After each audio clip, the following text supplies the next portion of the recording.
everybody. Welcome to the world's greatest Spidey podcast. I am your host, Mike L. Actually, co-host Mike L. And as always, I'm joined by Joshua Mervell. Today we're going to be taking a look at Spidey comics from May of 1987. Woo! And this week we're joined by G.I. Jolie. Hello. Hey, thanks for joining us. G.I. Jolie is going to be making an announcement soon related to comic books, but we don't want to spoil it, so we'll leave that to G.I. Jolie, right?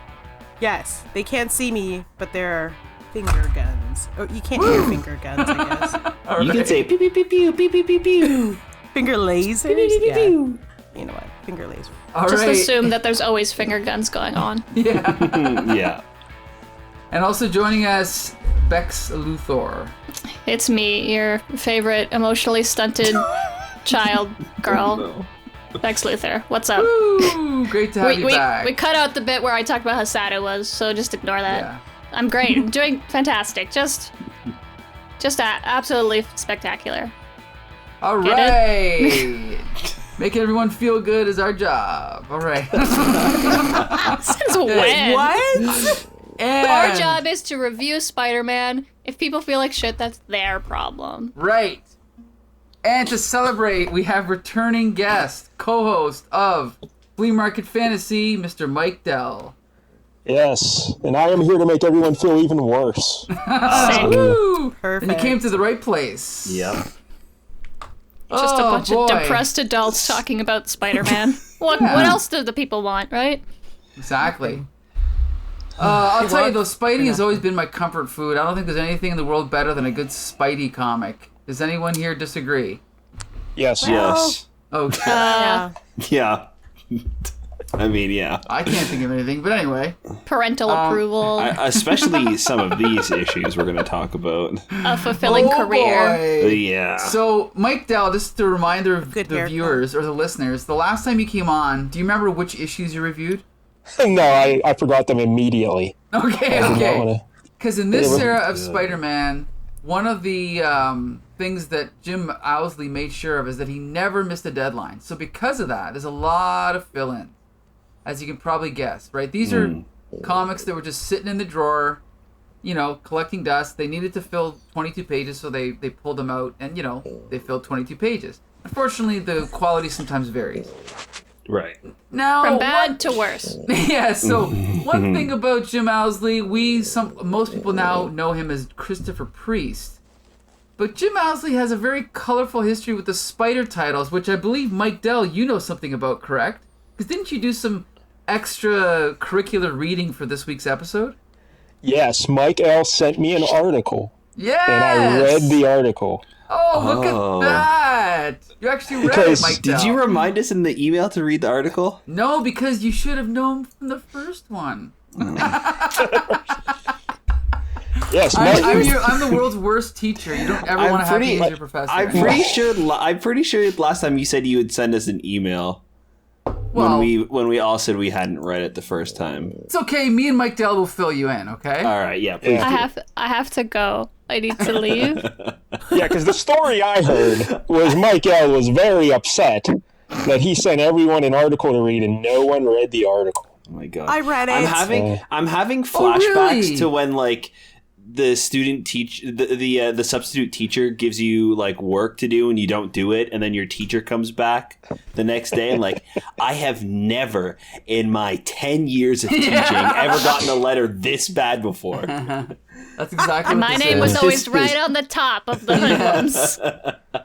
I would Rebecca just like to was say very disrespectful. that the flashbacks to school are real, and I was the overachiever who did the work and policed all of the bad kids. I was like, we really should be doing the assignment. We're set. I can see that. I was the God, one I'm an that asshole. didn't have a pencil, didn't have paper, didn't have anything. No shoes. Yeah, no shoes. Long I'd write a hair. 10-page report about how dumb the assignment was instead of doing the assignment. Yeah.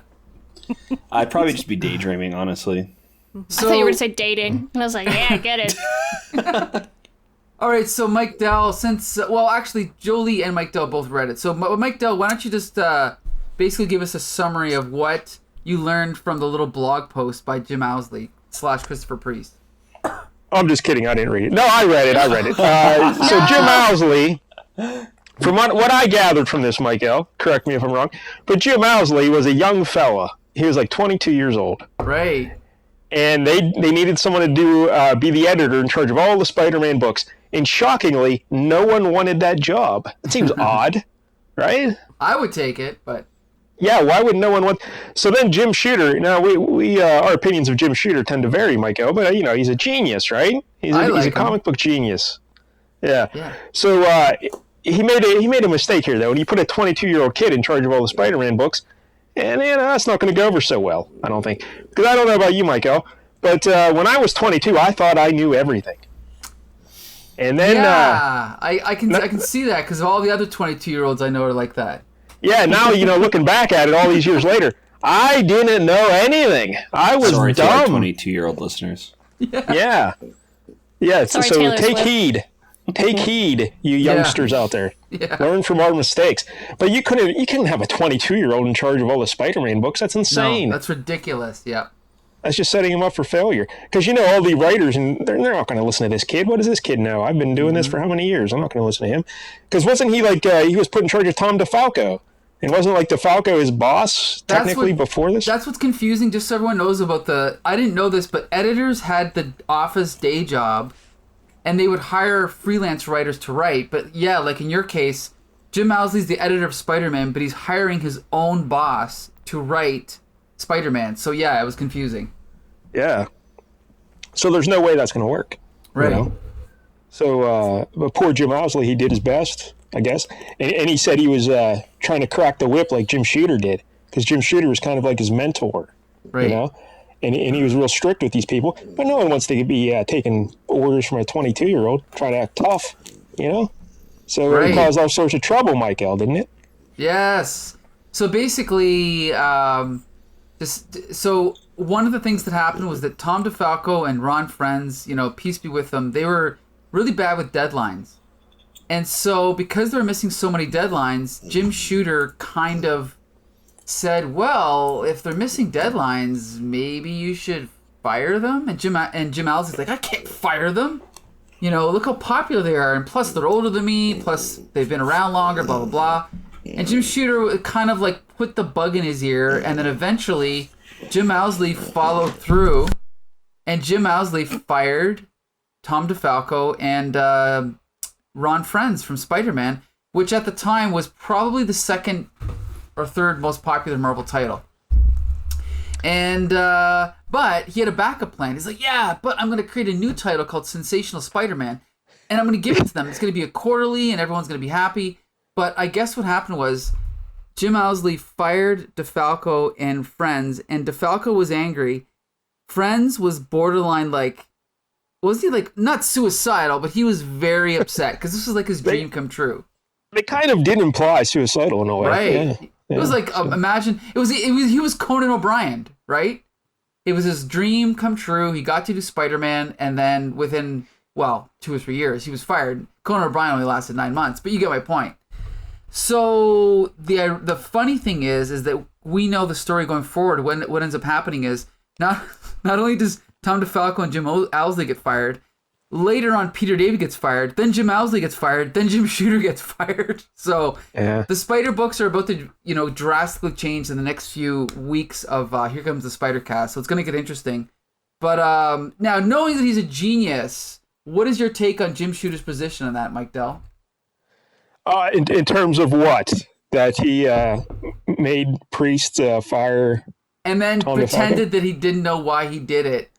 And it was he didn't pretend he didn't know why. He said, yeah, I didn't think he'd actually do it. Right, I know I was telling you should probably fire Tom DeFalco, but I didn't think he'd actually do it. Which is pretty much what the boss says in every sitcom I've ever watched. What's it called? Plausible deniability, right? Yeah. So, obviously Shooter hung him out to dry there, and that wasn't too good. But he still likes Jim Shooter, though. It's funny. Yeah, he still defends him. That's interesting. Yeah, because he was his mentor, and but he says he doesn't really have a relationship anymore with DeFalco or friends or any of these other people. Right. And I also listened to an interview with Peter David, and Peter David went to a convention, saw Jim Owsley, and Jim Owsley was like, "So Peter, why did you quit Spider-Man, by the way?" And he's like, I didn't quit, you fired me. So there was a lot of shenanigans going on behind the scenes. So G.I. Julie, you also read the blog. I mean, you've been reviewing these Spidey comics in this Tom DeFalco, Ron Frenz era for a while, starting with the black costume, basically. What is your take on what you read and how it affected, the comics you've been reading? This was like WWE level drama, but like right. Mostly just a bunch of swinging dicks in an office. Like I couldn't believe what I was reading. I could believe it, which is really strange. I feel like it's such a like great thing that blogs existed in the early 2000s. Right. Because then Jim Owsley, Christopher Priest. Sorry, they're the same guy, right? Same guy, just changed his name. Yeah. Yeah. So he's just laying it all bare in his live journal. Right. And we're reading it, and it's his account. Yeah. It's like, this is crazy. Well, and the reason why he was laying it all open like that was because now, as an older man in his 40s, looking back, he realized that he could have handled things better, and he's kind of like trying to apologize in a way to everyone he worked with, because he said he was a little too overbearing to the creators that he worked with, Right? And it was kind of like, I'm going to compare it to when Will Smith apologized to the original listening. Right, I quit listening. Right. Okay, so apparently there was a huge rift between Will Smith and Aunt Vi, the first Aunt Vivian. Oh, okay. And in the 30th anniversary, just recently, he they actually, excuse me, Parker, I'm telling Josh a story. They recently just got together to go on record. They did an interview and they talked about what actually happened between the two of them. And it was the same deal where Will Smith was really young and he was really popular. His star was rising, and he power tripped and he said some things, and it led to the woman's name is Janet, the actor. It led to her not being re-signed, and then not fired, but just recast. They were just like, okay, well, yeah. And then it got back to her that Will Smith said some really shitty things about her on set. That she was difficult. She was being a difficult woman, and he was 21, and she was pregnant and also experiencing domestic abuse in her home that she wasn't divulging to the rest of the cast. And this is a woman who played his mom, or his quote adopted mom, for 3 years, and he was just this 21-year-old hotshot who just had too much power. And I feel like the story is kind of the same, where Jim Shooter, or that's how I read into it. It's Jim Shooter gave him, empowered him with all of this responsibility, and sometimes maybe he took it too far, and he didn't know that it would be this way. And maybe you shouldn't be apologizing in a blog. Well, I don't know. I mean, the thing is I don't know. Where else are you going to apologize, right? This is before Twitter, before... I had imagined they'd see each other at conventions. Yeah, he made it sound like he did try to reach out to a couple people, and they didn't really ever get back to him. Right. So yeah, the one artist, I forget who it was, but yeah. Oh, yeah, Silvestri. I think it was Silvestri, right? Wasn't he talking about Silvestri? Right. There was issues with that with Silvestri too. Yeah. Yeah, if this kid did me wrong the way he did some of these men wrong, some of these other creators, and he called me, I'd be like, hey, off. Yeah, no. exactly. Can I just say, Mike Dell, I know that you're American, but you do have Staples in the United States of America, right? The store? Yes, we do. I'll have you know that, let alone being 22 years old, when I was about 28 years old, I applied for Staples, and I did 2 of the 3 interviews, and I did not qualify to work at Staples. Jim Owsley was editing Spider-Man when he was 22. What the hell am I doing wrong with my life here? Anyway, that's my story. Yeah, I was gonna say, does that say more about him or you? Anyway. Okay, let's talk about something else. All I can say is that I just think it's cool because, as everyone on this show knows, I have my handwritten Spider-Man comic list that I still can't find. But I have a big dividing line between Jim Salicrup's tenure and then before that, Jim Owsley's tenure. And it's so interesting 20, 30 years later to finally find out all the behind-the-scenes shenanigans and find out why everything happened the way it did. So I just thought it was really cool to read that blog, and I want to thank Mike Dell and G.I. Jolie for reading it, but not Becca and Josh. Okay, so now we're going to... You're welcome. Now we're going to jump to the comic books, all right, guys? I didn't read those either. Oh, shit. Okay.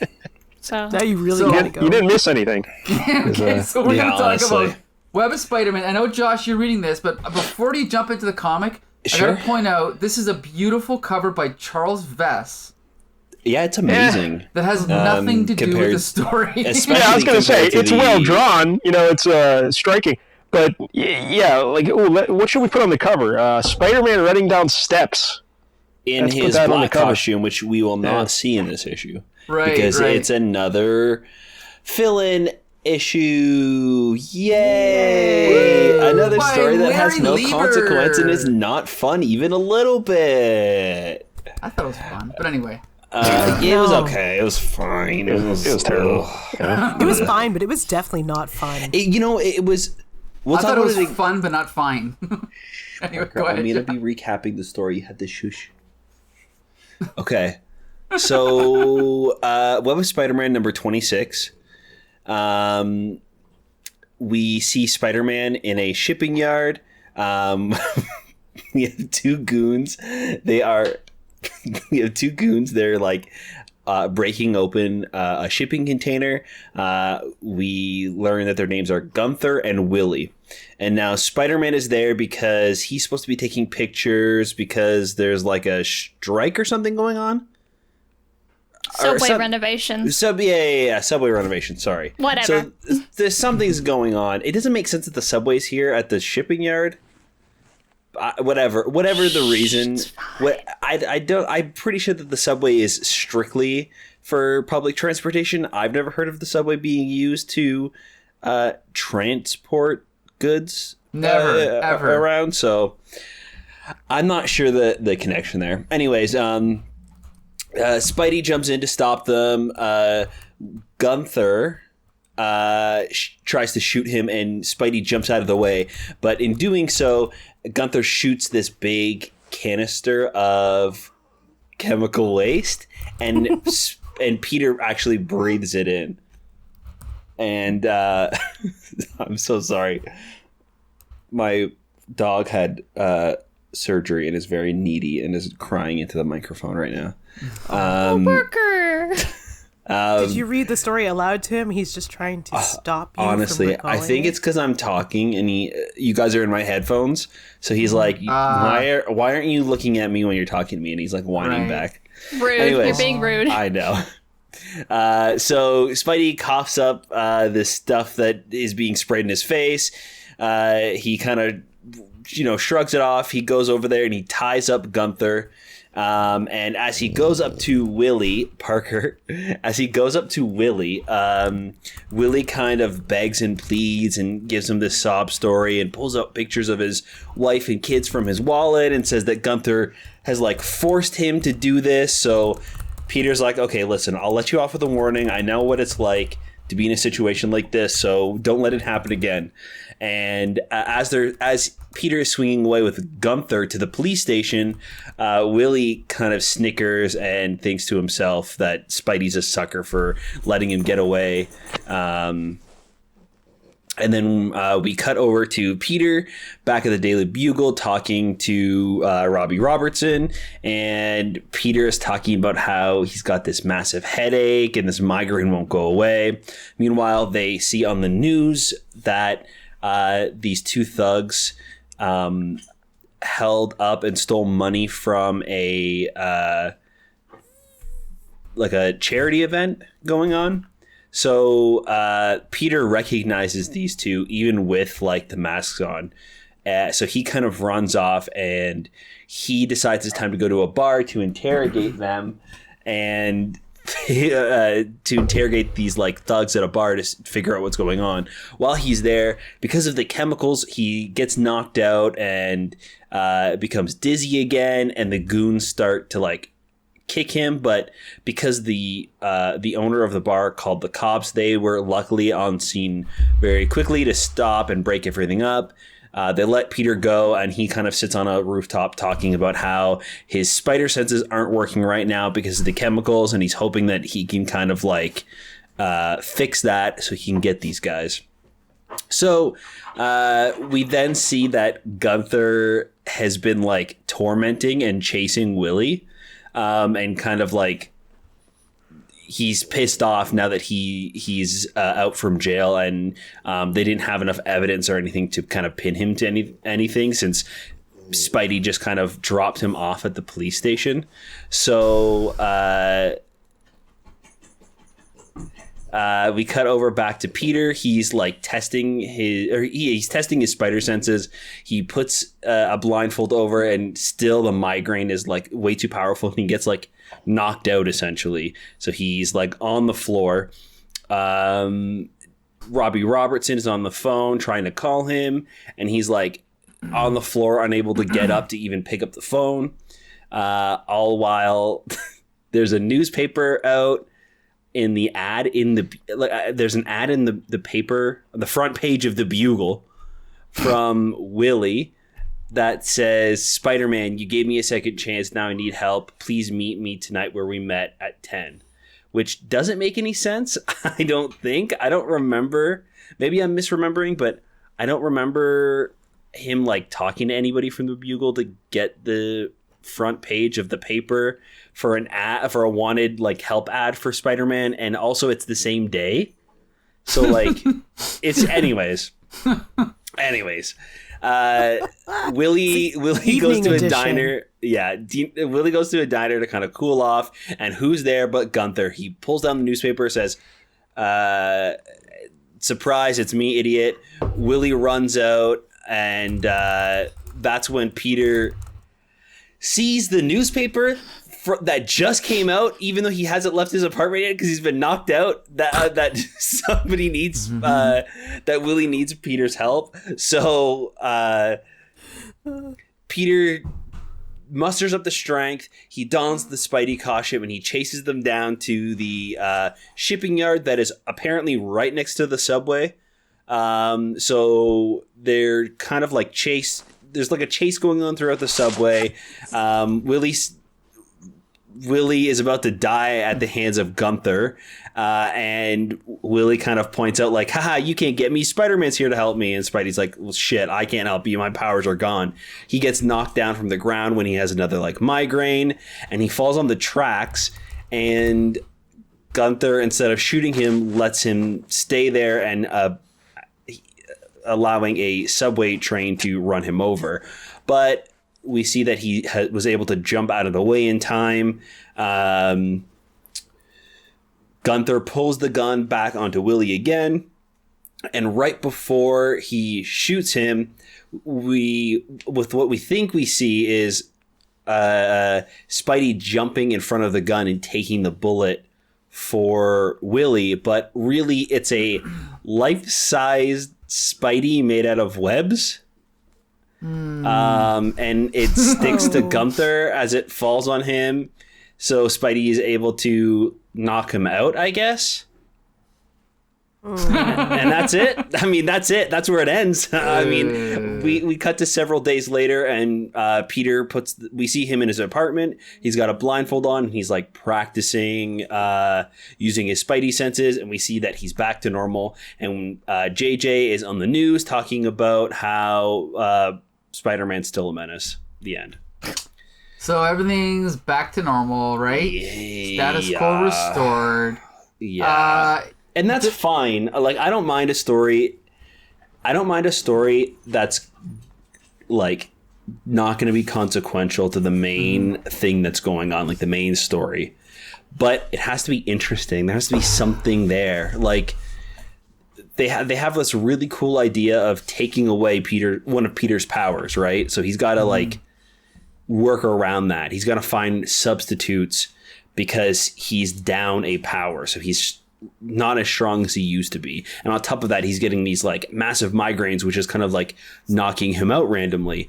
But they don't do anything interesting with this. Like, it goes absolutely nowhere. He doesn't use it to his advantage. This like surprise like superpower that he uses to defeat this dude at the end of the day is a life-size dummy of himself made out of webs. Like, we don't see him set this up earlier, so it's left to assume that he just made this right now as he jumped out of the way from the train. Like, it doesn't make any sense. It's really just there to be like a shock, like, oh my God, he shot Spider-Man. And then it's like, no, it's not actually Spider-Man. I guess it's just this lifelike dummy that looks exactly like Spider-Man that he just so happened to make. I don't know. It's very, it's got potential, I think. Like seems like a great idea for a story, him losing his powers and like regaining them by stopping these thugs. But, yeah, it doesn't work. Here's the thing. I thought it was fun, and I like the fact it was self-contained, but I just didn't think the relationship between the two guys worked for me at all. You know, like, it was just too forced. I don't know. They might as well have named them Tom and Jerry. I mean, it's not, like, nothing they do is funny. And it's kind of, like, told in a comedic way. Like, Gunther always chasing Willie. Them sitting across from each other at the diner was ridiculous. Like, this whole comic is ridiculous, but that pushed the boundaries, right? Of believability. Yeah. And like when he's at his apartment and Willie runs out and the cop stops him for parking on the wrong side of the street, and then Gunther still comes out to like beat him up. I just, like, I don't know. Nothing with them made any sense. They were not characters. They were like cartoon caricatures. Right, yeah, right. They were nothing. All right, so let's jump over to our special guest, Mike Dell. Mike Dell, what was your impression of this comic book? It's terrible. It wasn't fun. It wasn't enjoyable. I don't know. It's just a complete waste of time, this comic book. Agree. But wait, Mike Dell, how's that possible? It's a Marvel comic. I thought all Marvel comics were good. Yeah, well, they're better than DC, but that doesn't mean they're good. Okay. Now, go ahead, Mike Dell. Well, I was just going to say, the whole thing about the chemicals and he's getting loopy and getting all these headaches and everything, and at the end, they're just like, oh, I'm back to normal. It wore off. What a relief.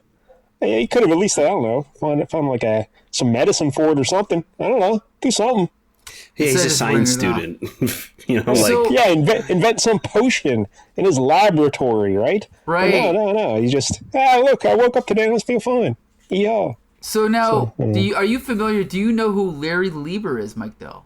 I do know who Larry Lieber is. That's Stan Lee's brother. That's right. Larry Lieber. I'm assuming he's got, younger brother syndrome or something, because Stan Lee does not mention him. No one gives a shit about this guy. I feel bad for him. Oh, wait a minute. He had nothing to do with this one. I thought he did. No, he did the other one.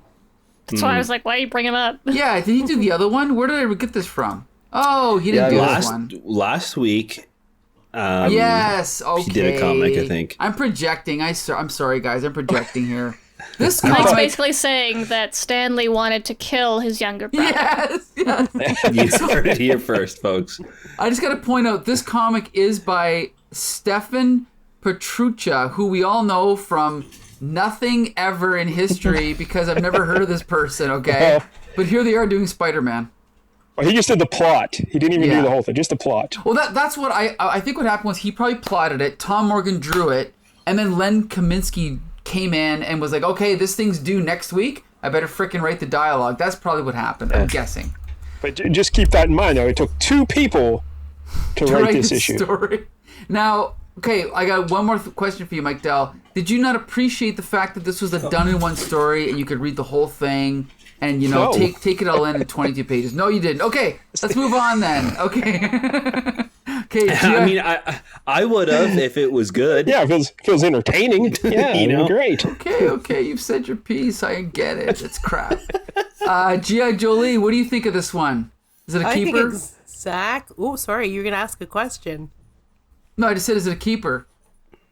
No, it's a throw right in the bin-er. Okay. It's terrible. Even the art is bad. Oh, I mean, it's not as bad as some episodes coming up, but Jesus. And like the language, it doesn't hold up.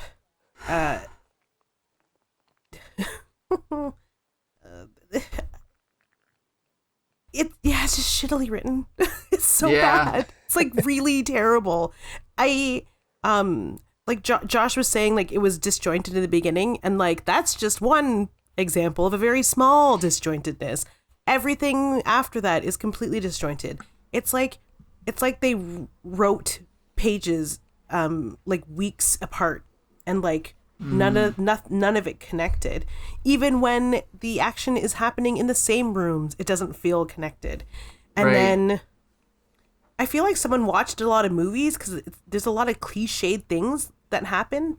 Like especially in that Josie's Bar and Grill, everything that happens is very like police, like coming in, and the diner with the.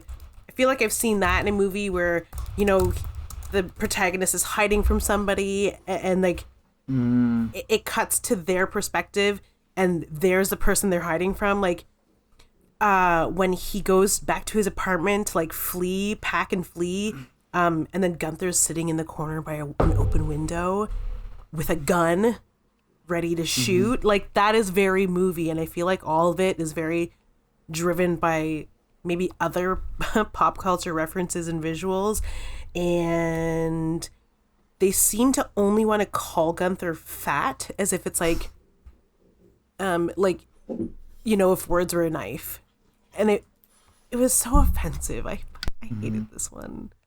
It was pretty damn terrible. Bex, okay. oh, go ahead, Jolie. What were you gonna say? Also the quilt on Peter's couch that we've never seen before. Well, No, that's we just haven't seen it in a while because Mary Jane redid Peter's apartment. That's how. Oh yeah, that quilt's just a this is bash now. Peter's apartment just used to suck a lot, and then Mary Jane fixed it when it burnt down. I also noticed that besides the quilt, he has a goldfish, which is weird, and also a wooden Indian in the corner of his apartment. I just saw that, a cigar store Indian. What in the hell? He always has that. Really? Really? Oh yeah, And a yeah, big fish, too. always, yeah. Wow. He even talks about it. I think maybe when his apartment store catches, or his apartment store, when his apartment catches on fire, he talks about. I think he might say like a comment like, "All it's missing is a department store Indian." What in the hell? Like I think he actually says that. Yeah. Go back to any story in his apartment. You'll see it there in the background. Okay. So it's Now kind of we'll never like unsee how it. Batman has like a penny and a dinosaur. Spider-Man has a cigar store Indian. Yeah. And And a goldfish. patchwork quilt and a goldfish and a big fish on the wall. What the hell? Yeah. Okay. It's like a gigantic fish. All right. Dumb Right. poster that's just text. And his like Does it- coffee table is a giant school. Is it? All right, Bex Luthor, I know you're itching to talk about this one, so tell us what you thought of it. If you needed any evidence that Peter Parker was a young college-age single man, just look at his apartment. We're lucky the TV's not on the floor, is all I'm saying. But it was nice to see the old apartment again. It's like that Bare Naked Ladies song. I don't know if Mike Dell, Bare Naked Ladies, big Canadian band. Yeah, yes, I'm aware of that. Sadly, Canadian But yes, I'm treasure. aware. Yeah. But yeah, so it was fun to see that, and that was basically the only fun part is when he's stumbling around in his old apartment. And I was like, oh, if you didn't know it was a fill-in, it's absolutely a fill-in. Yeah, no, everything that everyone else said, spot on. These two bumbling buffoons, not interesting, don't care. The very nicely labeled chemical waste tank that Spider-Man just inhales, very helpful. Watch out, there's chemical waste in here. It gets shot immediately. Is the only one affected. Nobody else. Like, those two guys not affected. Great. No, it's just a mess. Like, poor Josie. I was like, oh, we're at Josie's, where's Daredevil? But nowhere. Cause hey, there's Daredevil in the next one, maybe, right? he is in the next one. Yeah.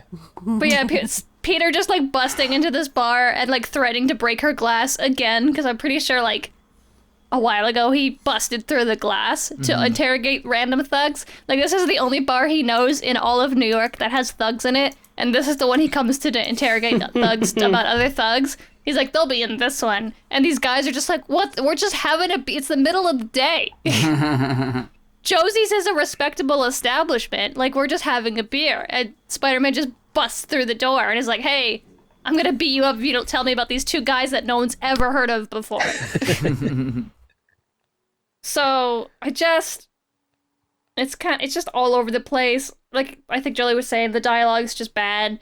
The fact that his brother wants to kill him for absolutely no reason, like he sold him out, so it's like murder time. It's like, you sold me out, I got arrested, but then let go immediately. Like, you're both fine now. You both, like, got out, and you have the $50,000, so, like, what's the problem? But, yeah, and then just the whole, like, Peter, like, he doesn't have to, like, figure out a clever way to use his Spider-Man powers without his spider sense to, he just makes a dummy. Like, I want to see that thought process of, like, oh, what can I do? Oh, I can make a trap. Oh, I can, like, use a dummy. Like, something. It's just, like, goes from one panel to, like, oh, Spider-Man gets shot. Like, there's no... Like, the person who plot this story was like, and then Spider-Man, it makes a dummy, and the writer and artist were like, okay, that will be one panel, and then the next panel he will make a dummy. Got it. We won't add anything because there's nothing. You didn't tell me to, so I'm not gonna. Like, the laziest adaptation of a plot. Like, if the script said, like, and then Spider-Man makes a dummy out of webbing, in a movie, you wouldn't just, like, go from Spider-Man looking right at the camera and then the next scene is a web dummy. Like, there's a process. And then everything's fine at the end. It's just, it's boring and it's lazy, and obviously it's a fill-in, so it's already lazy. Like, fill-in stories, they're put on the back shelf for the reason. They're almost never good. So it's just like, because if they were good, they wouldn't be a fill-in and put on the back burner. They would have just been put into an issue. Well, what'd you think of the cover? The cover is the only good part of this comic that I own. You know, yeah, me too. I sold almost all my Web Spider-Mans, but I kept this one just for the cover. Isn't that funny? Here we have all of them except for one. So, because I like all the covers of Web Up. I think they're all sick. Are you saying you need this issue? Huh? Are you saying you need this issue? No, I'm missing 118. Oh, gotcha. I'll look for that. That's like the most expensive one. Oh, okay. Because I think it's got Ben. Yeah, it's got Ben Reilly on the cover. But yeah, so like, this comic is worth it to look at the picture of the cover. Don't open it. Just look at the cover. So pretty. Wow. Pull it out of your box. Pretty. So pretty. Put it back in. Done. Never deal with any of it ever again. It's just bad. It's not good to look at, the art on the inside. It's not good to read. It's not interesting. It's boring. Yeah. All right, so you don't recommend it. Okay, Josh, do you recommend this one? No. Okay. Jolie, do you recommend this issue of Web of Spider-Man, number 26? Also no. Mike Dell, United States Perspective. What do you think? Recommend it? Yeah, 2 big thumbs up. No, this is terrible. Don't read this.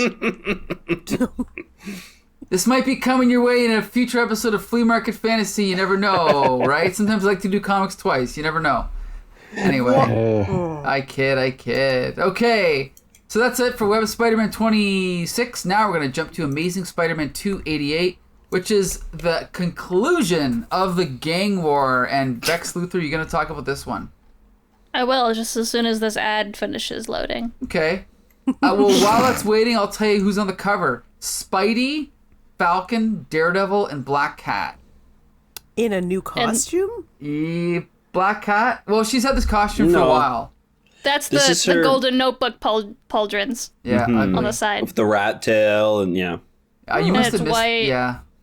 That's a It's terrible not- costume. It is. It's a terrible Yeah, costume. we've talked about it before, but the golden like spikes on her like black leather jacket is the golden notebook melted down From Secret Wars 2 from Secret Wars. Yeah. Right. Oh, hello. Still terrible. Still that she terrible. stole from the Foreigner and then melted them down and put them on her shoulders on a leather jacket because it's the 80s. So Where did she get the white pants or the white bodysuit? 80s. yeah, it's exactly. the 80s. Not a good Yeah. look. Don Johnson. The same like all over underwear store the rest of the superheroes get their costumes from. And we Because should none say of them the, can sew. the Kingpin is also on the cover, Michael. Yes. His back, where you see him. They're running at the Kingpin. And all 5 of these people are in this issue, kind of. Also, Some more than others. I have to quickly point out on this cover that background is not done by the artist; it's done by the colorist because there was no background, and the colorist just decided to add in the pattern of what is that called? Light coming Blinds? through Like blinds. Yeah. Yeah. I mean, Oh, I was like, the background? You mean the white lines that are just drawn across the back of Yeah. this picture? yeah, Was it supposed to be blinds from a window? Didn't get that. Yeah, yeah. I just figured, they were just like, can't be solid blue.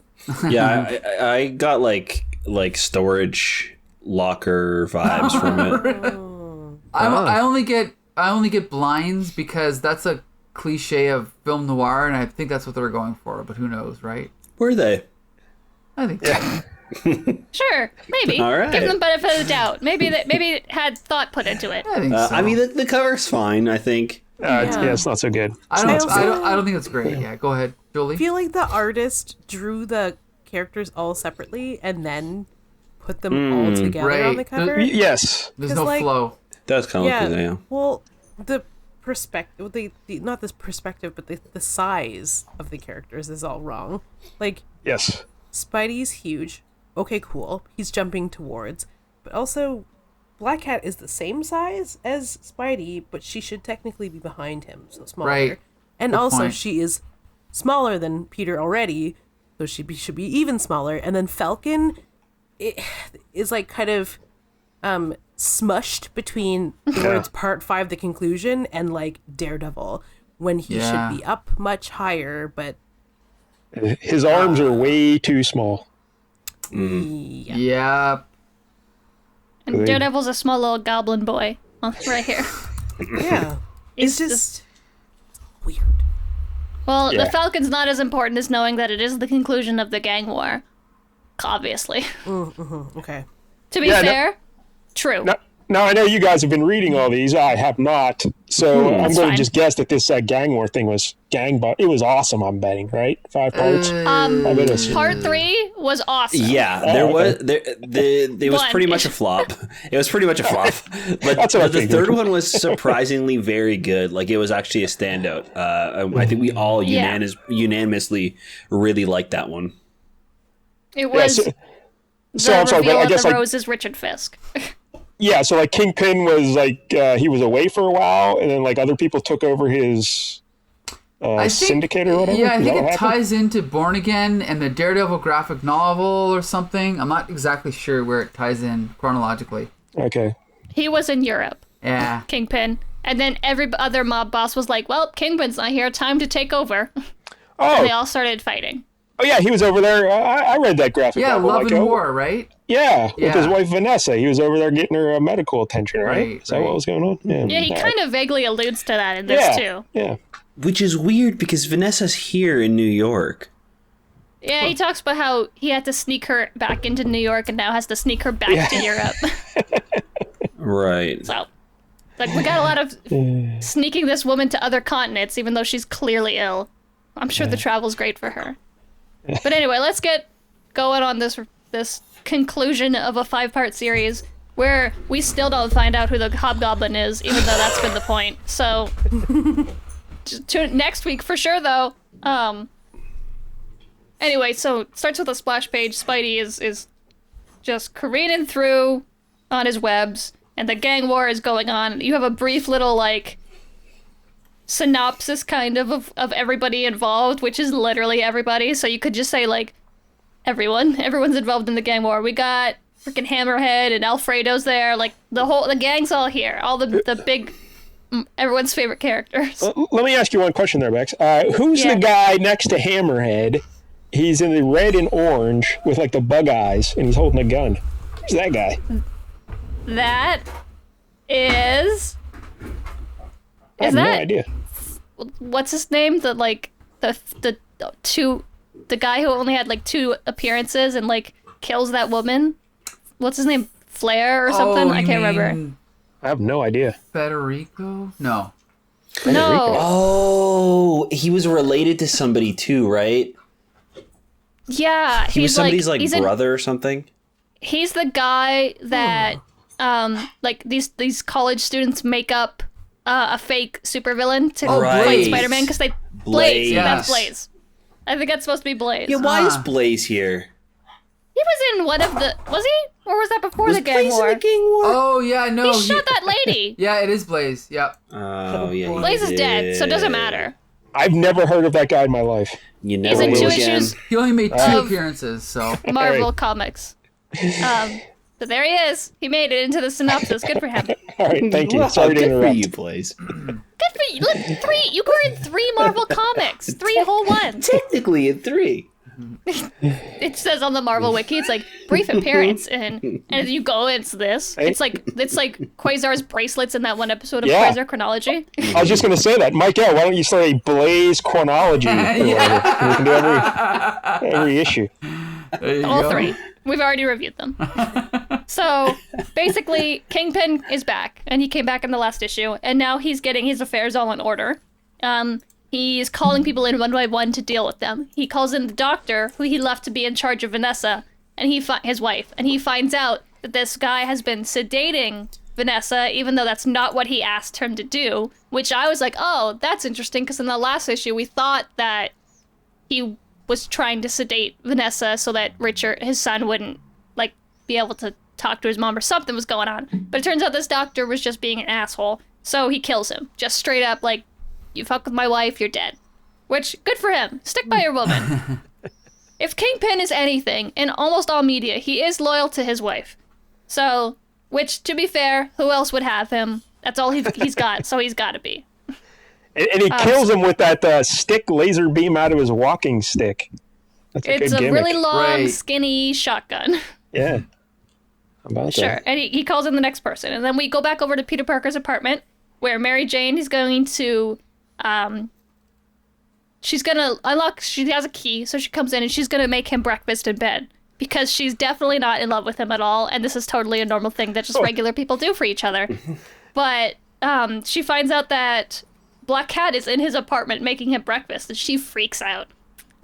So they have a bit of a cat fight, pun intended. Mary Jane and Black Cat clearly don't like each other, but they're both very strong and confident women, so neither of them back down, and it's a very funny interaction between the 2 of them. Peter's like, not dealing with this, and then just leaves.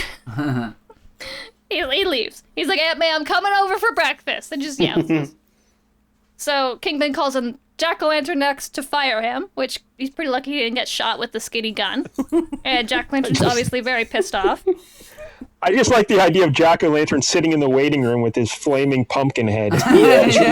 Just reading a magazine. His thumbs, yeah. Oh, wait, am I up next? Oh, okay. I gotta go. Yeah, there's no cell phone, so he's just like flipping through a Vogue and just going through it, wondering if like Hobgoblin will think these pants are menacing or not.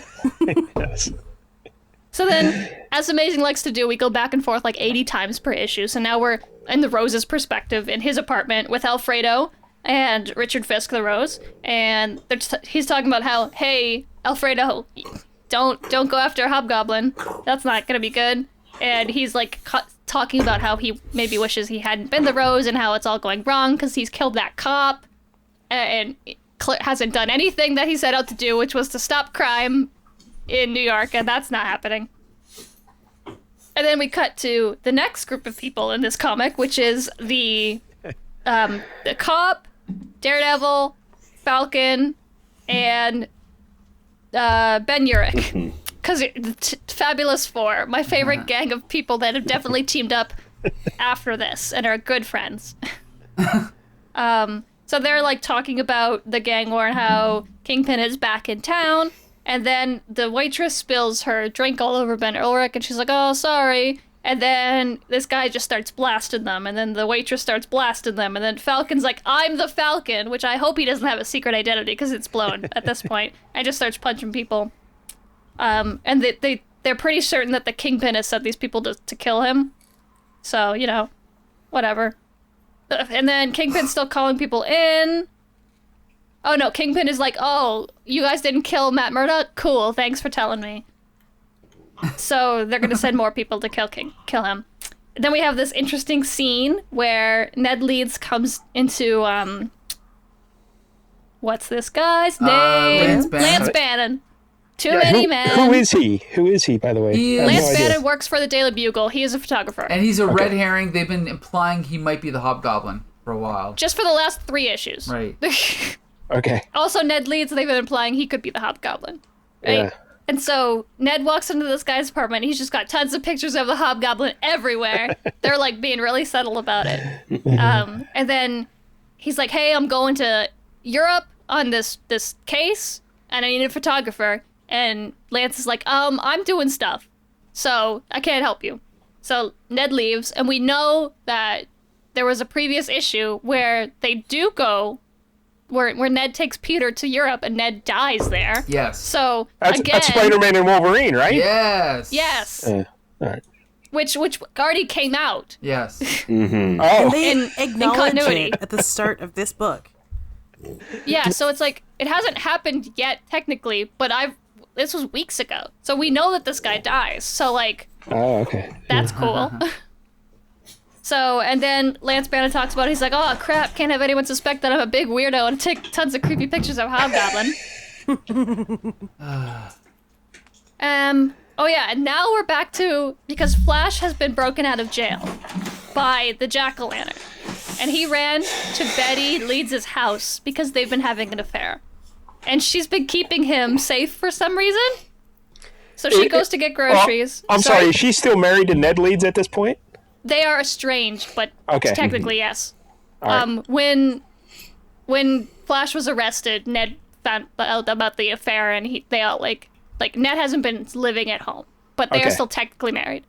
And Shashan, Flash's girlfriend, I'm assuming also has nothing to do with Flash Thompson anymore. Haven't seen her in a while.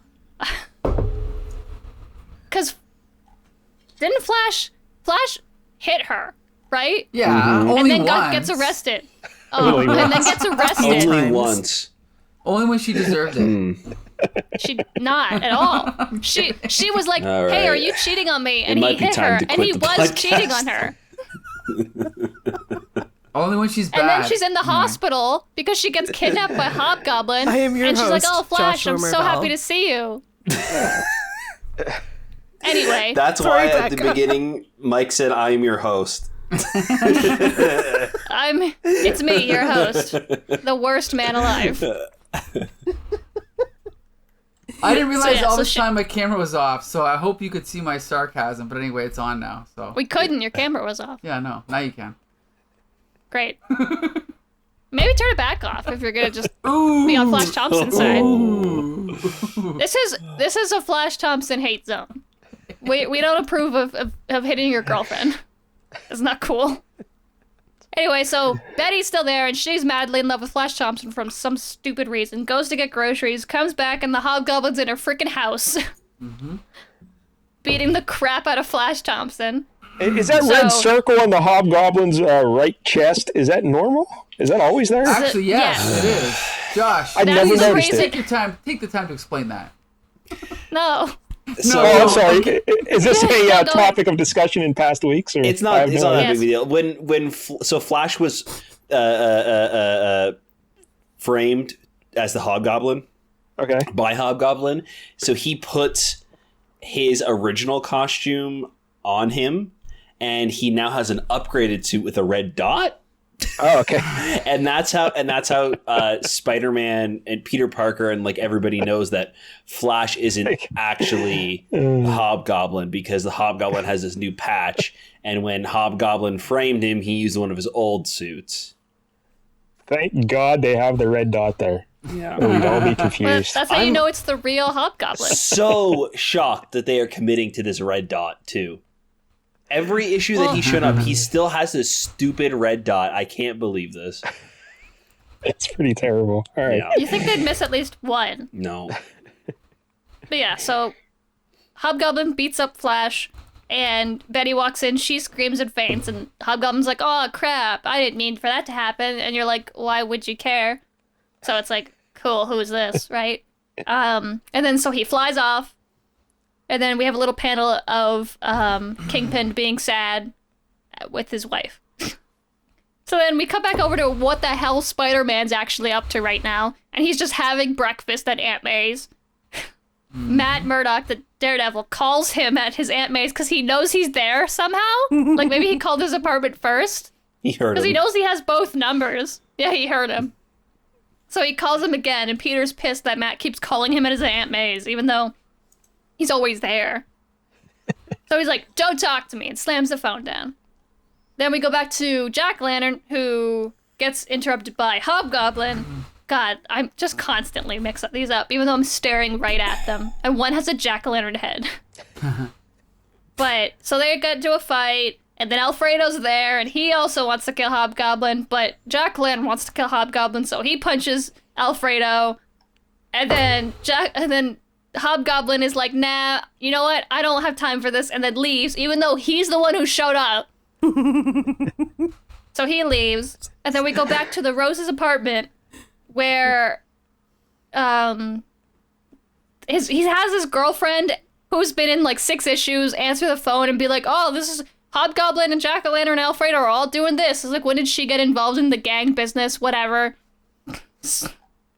Doesn't really matter. And so Kingpin calls him, and he's like, hey, you should come say goodbye to your mother. And we're like, goodbye? Is she dying? Oh no. She's not. It's fine. Don't worry about it. And then again, we just go back to the Daredevil crew, and they're in some weird, like, abandoned building, hashing out their plan. And who shows up but Spider-Man and the Black Cat? And Daredevil, and they're all like, whoa, why is the Black Cat here? And nobody answers the question. But Spider-Man is very upset at Matt for being a dick, because Matt Murdock has only been a dick in this entire Gang War series. He's been, like, using Spider-Man for the greater good, so he says, even though Spider-Man just wants to prevent people from dying. And we find out that the Kingpin has set a meeting for all of his, like, the high-ups in his crime syndicate, or whatever. And Hammerhead is one of those guys, I guess. The worst drawn Hammerhead you've ever seen. Oh my god. Yeah.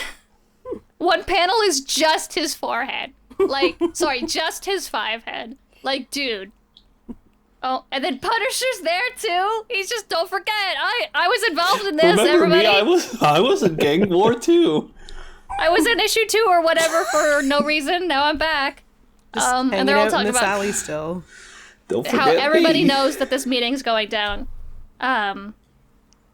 So the Rose shows up to Kingpin's place, his penthouse, to see his mother. He shows up in full costume, even though Kingpin knows fully well who he is, and he knows that Kingpin knows who he is. So they have a little talk, and he's like, oh, you think you're better than me? You killed that cop. And the Rose is like, you've killed lots of people. I shot one guy, but whatever. So he tells him the story basically about how his wife isn't, like, his mother's not getting better, so they're sending her back to Europe, even though I thought they just came back from Europe, but she's going back to Europe. So this is all, like, a elaborate ploy to, like, send her back to Europe without anyone noticing. So he's, like, set up this, like, meeting with all his top lieutenants for no reason. So the Daredevil gang goes to the meeting. Spider-Man's there, and oh god, and Kingpin's like, you're all fired. And it's like this big huge group, like big huge ballroom of just people standing, and he's like, everybody's fired, get out. Yeah. And then he's like, oh, by the way, also, you're all gonna be dead. So he's like, has all his goons pull out guns, and Spider-Man's like, oh shit, guns. So they get rid of the guns, and it turns out that the guns weren't loaded, so it didn't matter anyway. It's all like this weird, elaborate doesn't make any sense at all ploy to just get Vanessa out safely, even though, like, they put her in an ambulance. Just send her away. Nobody cares about Vanessa. Well, I think Kingpin was worried that some of his crooked lieutenants were going to try and kill her. So he wanted to keep them busy while he was sending her away in the ambulance. Which is weird because none of them have ever tried to kill her in the past, have they? Mm-hmm. No. Maybe in Daredevil comics. Oh, maybe in Daredevil. Okay, maybe you're right about that one. Because there's a whole other side to this that we'll never know because I will never read it. So Daredevil and Spider-Man are fighting all of these goons, and it doesn't really amount to anything because they don't have real guns. And Spider-Man is like extra pissed because he realized he's been used again, I guess, because Daredevil knew that this whole thing was just like to make it look real. They have Spider-Man and Daredevil show up, like, to prevent everyone from dying. It's all just don't do anything. Nobody would have noticed. Well, Daredevil didn't know. He didn't know. He was but Kingpin set this all up because then it's very convoluted. I had to read it a few times to keep track of all this. But I guess the plan was to have the guys with no guns because they wanted to keep everyone safe or something. I don't know. But the Spider-Man and Daredevil would beat up the bad guys, and then the cops would come in and save the bad guys from Daredevil and Spider-Man, so they would be so thankful they'll turn state's evidence to convict other people that are out, Kingpin's enemies. So basically all Kingpin's enemies get wiped out in one swipe without him having to do anything, technically, because the guns weren't loaded, so he wasn't really attempting to murder them, I guess. You still incited a riot. Yeah, I suppose. That's still illegal. There's still a crime committed. It's just not attempted murder. But I guess that's the only thing the NYPD care about. Yeah, as long as they weren't actually... It was just a gag. You know, we're not really going to shoot you with these machine guns. Just a joke. Oh, it was a YouTube prank, so, like, that's fine. You can prank all you want. Kingpin, he's the king of YouTube pranks, obviously. Yes. So it was a little weird, but I guess it kind of makes sense. Emotional. Yeah. Oh, not clickbait. Gone sexual, gone wrong. So yeah, Spider-Man extra pissed that everything that he's ever done in this entire gang war has been for nothing because he's just getting strung along. Like, very, very angry Spider-Man threatens Kingpin. He's like, well, not today, but one day I'll get you. Don't you worry. I'ma get you.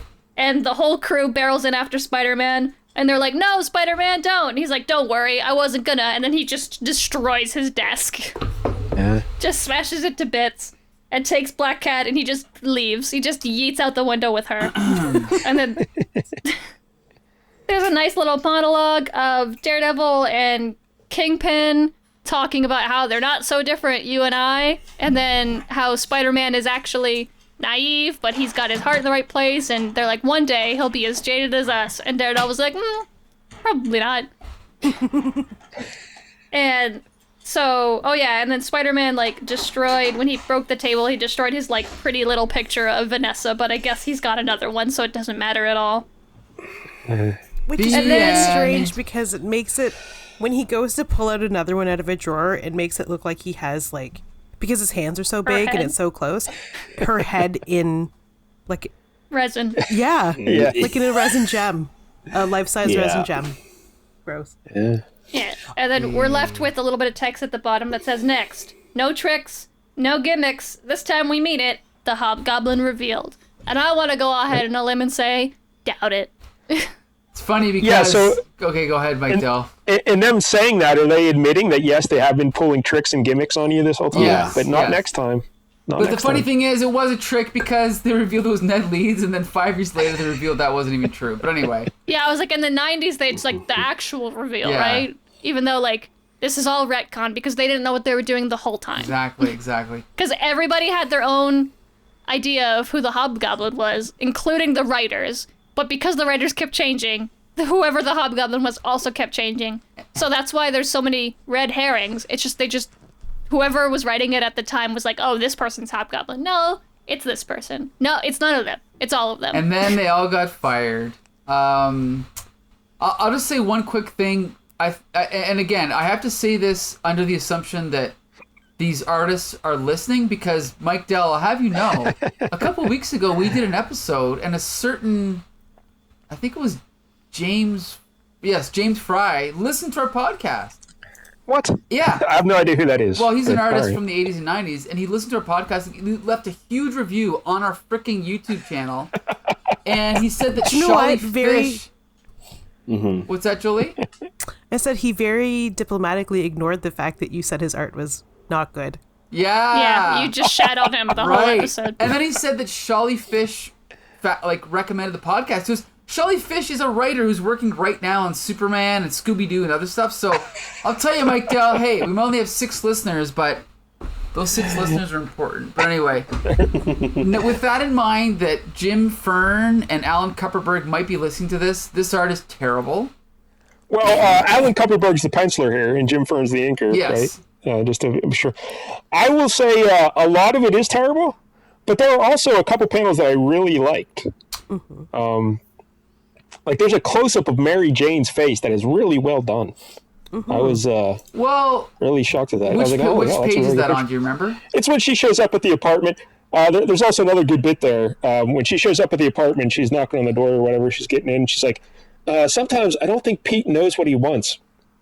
In fact, the only thing I'm sure he wants is what every man wants. Oh. Breakfast in bed. Yes. That is what every man wants. From Mary Jane Watson. Breakfast in bed. Go ahead. But yeah, right below that, the close-up of her face there, the bottom panel. Oh, that's really wait good. A minute, Mike Dell. Hold on. Are you aware of the team of fill-in artists called Romita's Raiders? Okay. Are you telling me that's a Romita's Raider that went in there and did that? I think that you can see certain panels in this comic where John Romita Sr. went in and inked a... Yeah, in any issue of Spider-Man, you can see certain panels that stick out as being completely different from other ones, and I think it's Romita Sr., yeah. That's why. I would believe that, because that is really well done. And then there's a couple other shots of, like, just Mary Jane or occasional shot of Peter. It's like, oh, yeah, that looks really good. And then there's just a bunch of crap in between. Now, here's the thing. Alan Kupperberg, just for the record, drew Transformers number 5 and 6, so I have a soft spot for him. He is capable of good work. This issue, though, it just seems really rushed. And, like, for example, the scene you mentioned, Becca, where Kingpin announces to the crowd on digital page... What page is this? Digital 18. When it's in the middle row, it's like, Happy New Year, gentlemen. Next panel, you're all fired. The camera does this weird, like, 45-degree change, but it's just terrible storytelling. Like, there's no reason to have those 2 panels follow in that order, and it's just... There's a lot of that in this issue where things are just confusing and just badly, executed, I thought. The whole thing's a mess. The whole thing's a mess, put it that way. Also, like, when they're in that restaurant with Daredevil and all them, and the gunfight breaks out, and the one guy goes through the window and out onto the street, he suddenly just loses his gun in the second panel. And I have no idea why he lost his gun. Good boy. He drops it. Yeah, but he's holding it in the first panel, and then point. he just suddenly drops it in the second for no reason. I don't know. Yeah, the layout of everything is really confusing in multiple places.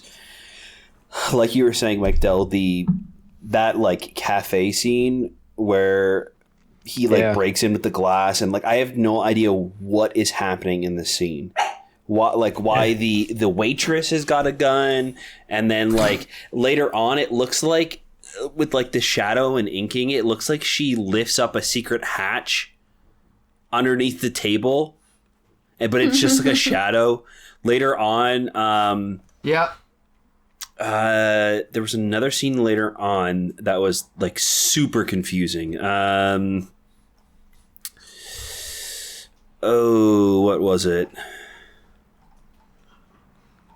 Really quick, while you're thinking, I'll contribute mine. Oh, never mind. Yeah, it's when Hobgoblin goes to try and assassinate Jack-o'-lantern.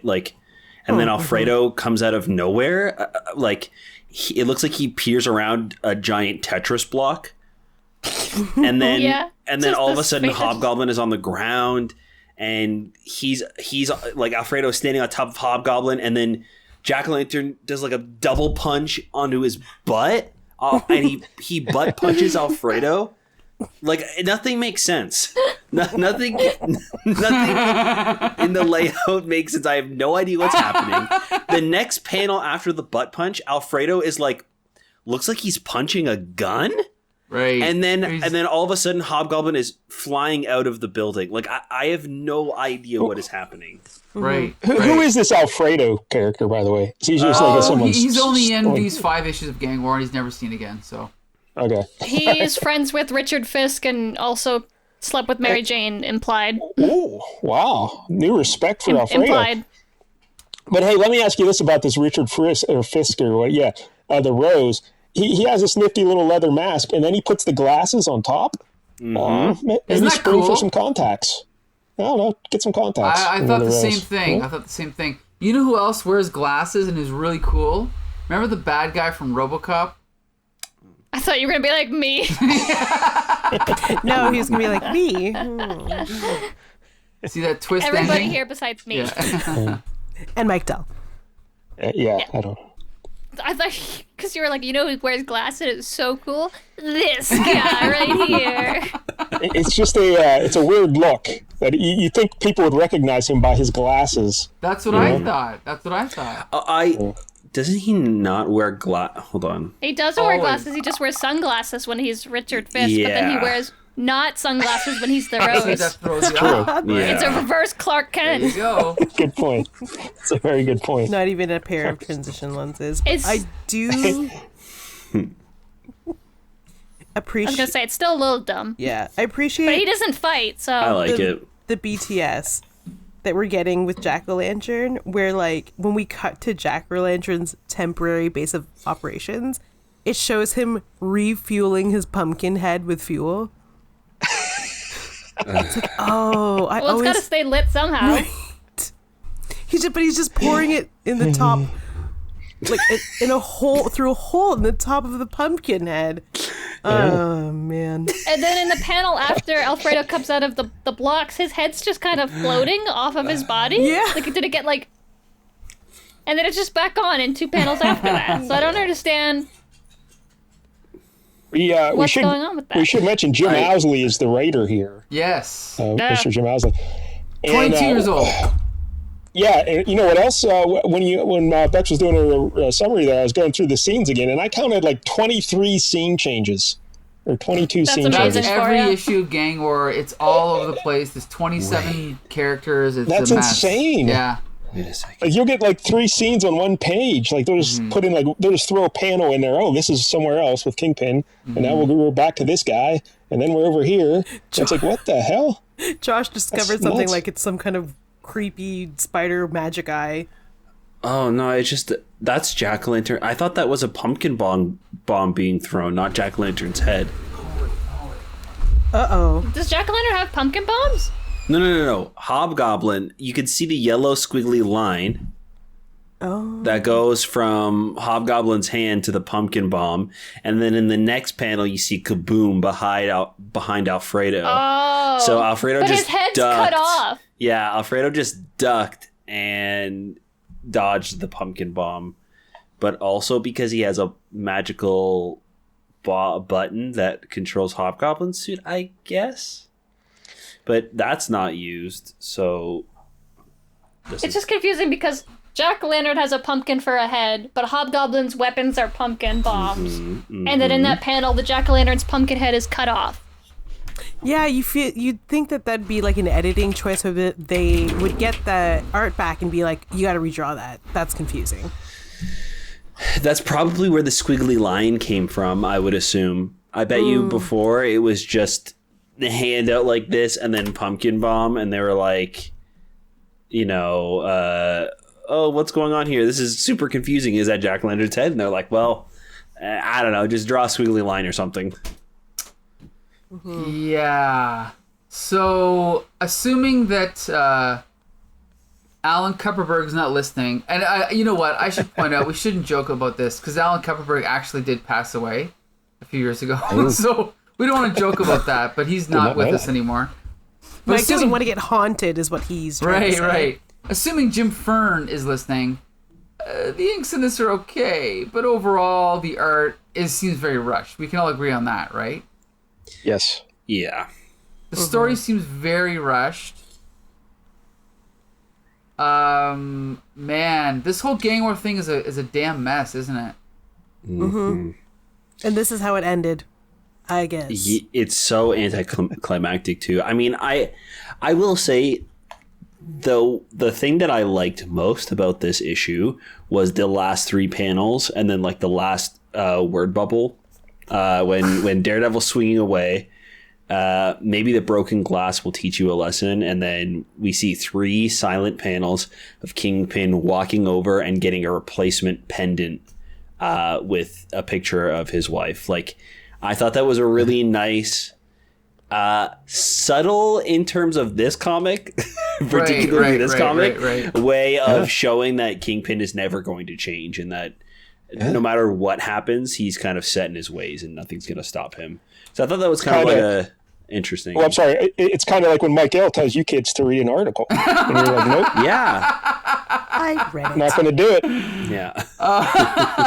I can say that the idea of those panels is good. The execution, terrible. But in the end, the story is always more important. Like, even though comics are 50-50, the story is what's important. So the idea is good. I agree with you there. Mm. So in the end, Kingpin wins. That's the point of the story, right? He always wins. Well, I just noticed Daredevil's crossing his legs as he's swinging out the building there. Yes, don't look too closely at any of this. Wait just a darn second. What in the He's just like chilling. Is going on? Everyone's so relaxed and comfy. I mean, even that's the second goodness. pair of crossed legs that I noticed too. The Punisher has his knees together while he's Yes, I took note of that as well, Julian. Like Yes. he's a Scooby-Doo character we just saw. His white Ghost. go-go boots and his knees together. It's very Daphne. And then Yes, it is. there's the part where like Hobgoblin, his glider is disabled by the remote control. Very convenient. But he's kind of like, it's just such a. We're harping on that stupid panel again where he throws a pumpkin bomb. But like the pose it's not like that's a photo and that's how the actor landed. Like someone chose to draw Hobgoblin like that. I mean, even when Alfredo's getting punched in the butt, like he's got like one leg kicked up and his arms are kind of like up in the air and it looks like I don't know. But That's how I react when I get punched in the butt. That's what I always do. Double punch too, like the folds in those fabrics. I mean, the 80s apparently was all fabric. So, yeah. You know what? I'm going to say one thing. I actually think that Web of Spider-Man 26 was more coherent than this issue. Does anyone agree with me? Yeah, I told a much simpler story. Yeah, so, yeah. see? Even though it was a fill-in. I mean, yes, I think that Web this week was better than Amazing because well, the story might be better in this one with the context of the rest. By itself, it is such a muddy mess of nothingness. Like, it doesn't really feel like the end of a gang war. Like, nothing really changes when Kingpin comes back. They try and say a bunch of things do, but like he just like fires a bunch of people. Like he's, he calls Jack Lantern and he's like, yeah, you're fired too, buddy. Sorry. Like nothing really changes. Peter and Daredevil's like relationship comes to a very unsatisfying end. I don't really know why Black Cat is even here right now. Like we don't see the Foreigner at all right now. Like he's not part of the gang war story currently. So like why she's even here, it doesn't make any sense. Like it's just way too much. The Punisher showing up for no reason. Like there's at least with Webb, they have the 2 new characters and they are throughout and there's a reason for them to be there. Like they're integral to the plot. This is just like nonsense. Do you think Punisher's still standing in that alley? Probably. Absolutely. Brooding? Absolutely. That's what they do.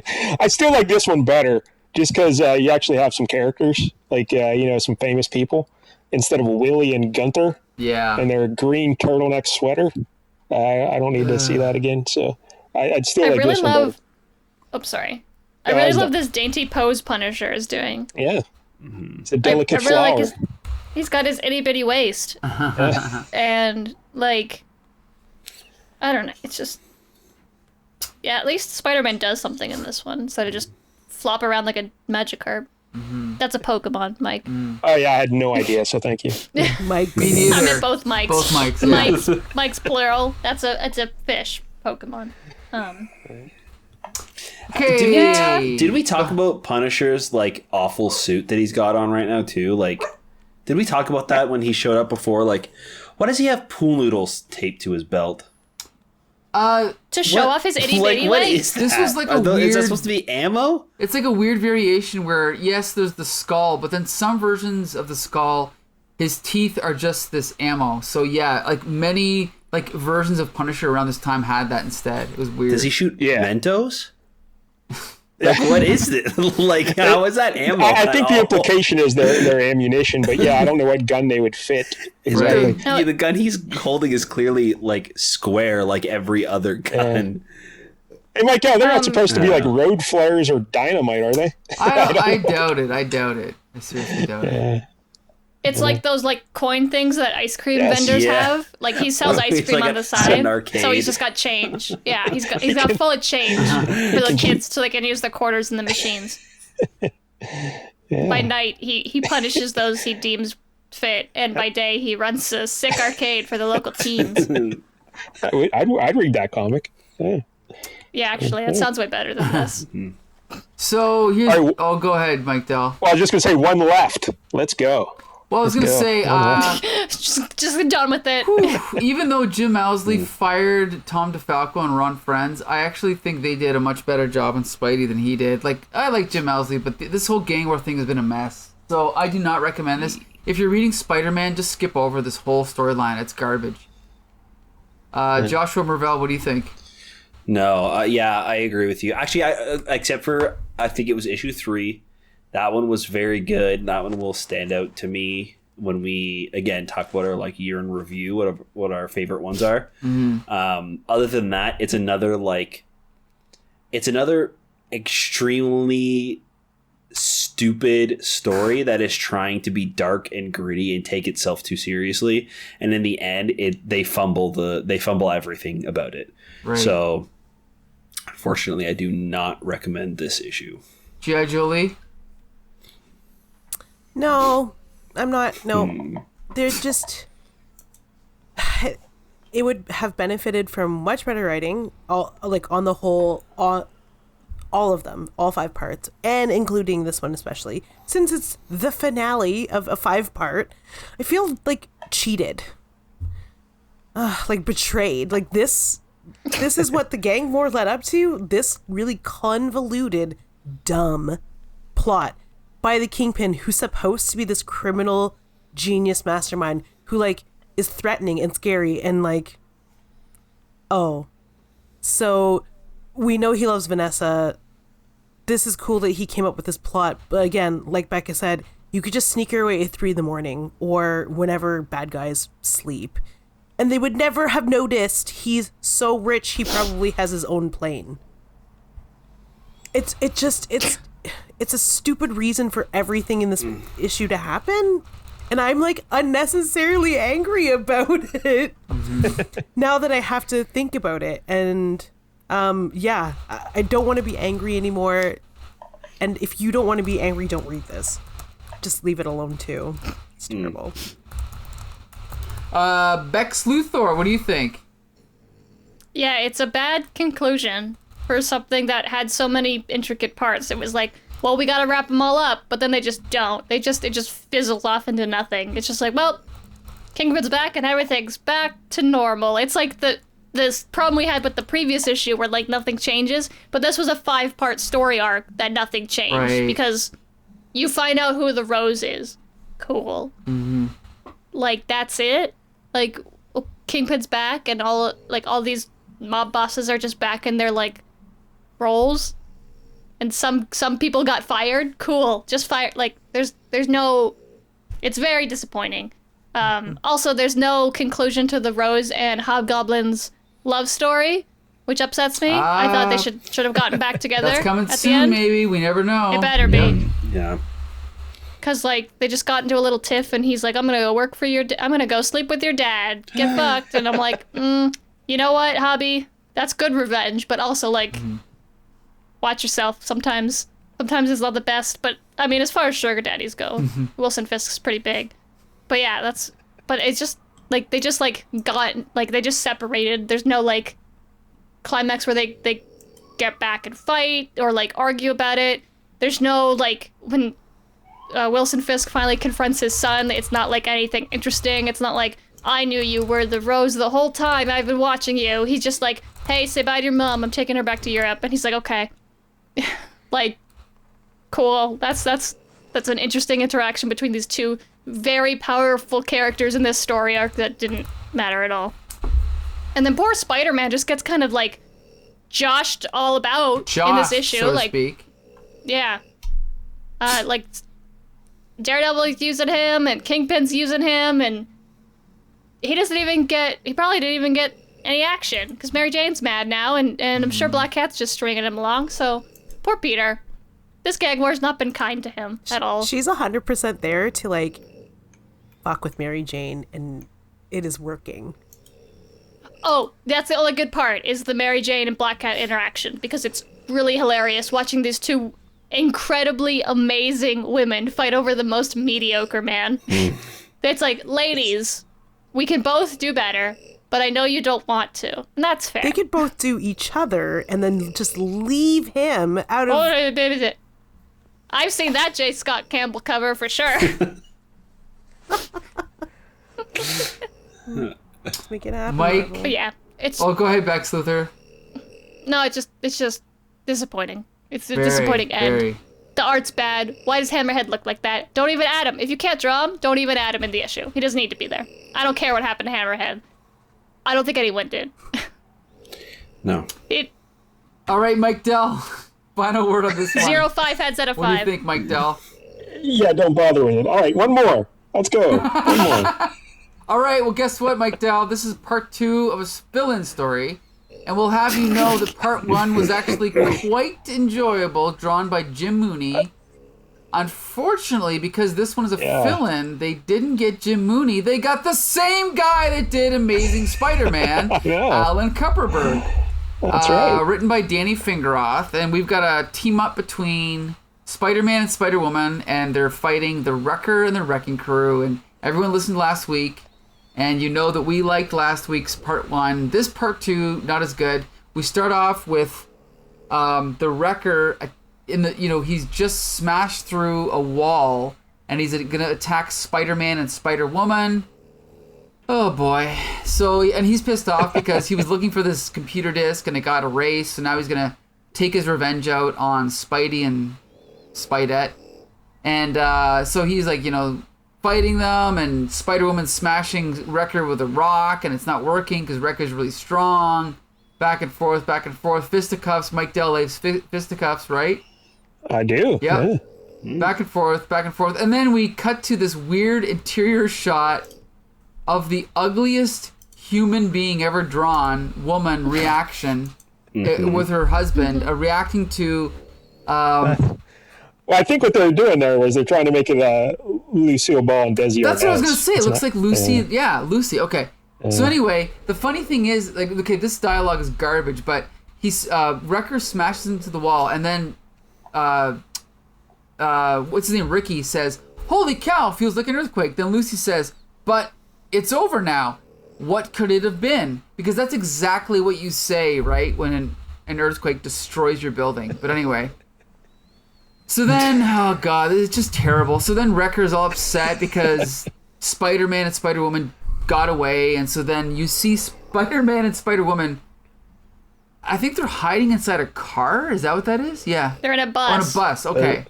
So looks like they're making sweet, sweet love in the backseat of the car. Yeah, it's like that scene in Titanic, right? Where they have sex in the car. Peter wishes. But anyway, So then Wrecker has this big scene that I basically skipped. He flashes back to everything that's happened since his, first appearance, explaining how he got his superpowers, fighting Thor, creating the Wrecking Crew, basically giving his powers away to these other guys, fighting Thor again, and he's all like down on himself, Then he talks about his mother. Huh? Well, the big thing there is he has all the power now. Yes. And the other Wrecking Crew lost their powers, and they were all arrested. Right. And that happened, I believe, in the Avengers story, I think, where the Avengers or the Wrecking Crew attacked the Avengers, I think. And anyway, you can see in this panel that the Wrecker still has the spider tracer on his back there, right? You can see that. But anyway. Yeah. So then he's thinking about his mother and how his mother's sick and mother's dying and how he wants to do good for his mother or whatever. So, he smashes the fence over and he's like, okay, I'm, going to get out of here or whatever. And he's like, well, there's one thing I know I gotta do before I decide anything. My partner's Royal's loyal. I've got to bust them out of stir. After that, I can decide what I'm gonna... Cops. Okay, so then he's gonna go bust the Wrecking Crew out of jail. We cut back to his mother watching TV and lamenting about, whatever happened to her son and all that stuff. And then we cut over to Spider-Man and Spider-Woman, both on separate payphones, which is awesome. I love this. Hey, kids, a payphone was a phone that was attached to the wall that you had to put money in to make calls. And basically, it was used solely to steal quarters for the gumball machine. Mm-hmm. That's what I did. And to prank call your friends. And to deal or to drugs. call them to tell them that you were... Yeah, also to deal drugs. That's what they're used for still. They're always clean. Let's keep that in mind. They're always spick and span. Yeah, just only a little bit of cocaine. Exactly. So Spider-Woman is calling in to her, not boss, but he's like this guy that's given her this assignment. So this is the guy that's kind of hired her to find this computer disk. And he's like, we got another mission lined up for you. Maybe you can redeem yourself on this one and the next few. You're to rendezvous with our chopper in 2 hours at area T16. And then Spider-Woman calls to her daughter, and again, this humanizes Spider-Woman and makes us care about her. What's her name again? Jessica Carpenter? Yes. So cool. Julia Carpenter. Yeah, it's Julia. Julia, I think, yeah. Great character. Jessica Drew Jessica's is the other one. Right. I've always liked this Spider-Woman, but anyway. Mike Dell, did you know that Black Costume Spider-Man got the idea for his costume from this Spider-Woman? Yes, and it's so ridiculous. I love it. It's a great costume. But anyway. We talked about that on Flea Market Fantasy, yes, Mike. You should listen to the show sometime. I should, but I'm not one of the 6 that listens to it. Sorry. Anyway. So then Spider-Man's like, what does he say here? Does he offer to help her? I don't even remember. I just read this yesterday. No, he's trying to get in contact with the Avengers or the Fantastic Four, and nobody's picking up because he's calling them collect. Right. Ridiculous. So he's like, I'm gonna go find that clown. Who's he going to find? Wrecker? I don't even know.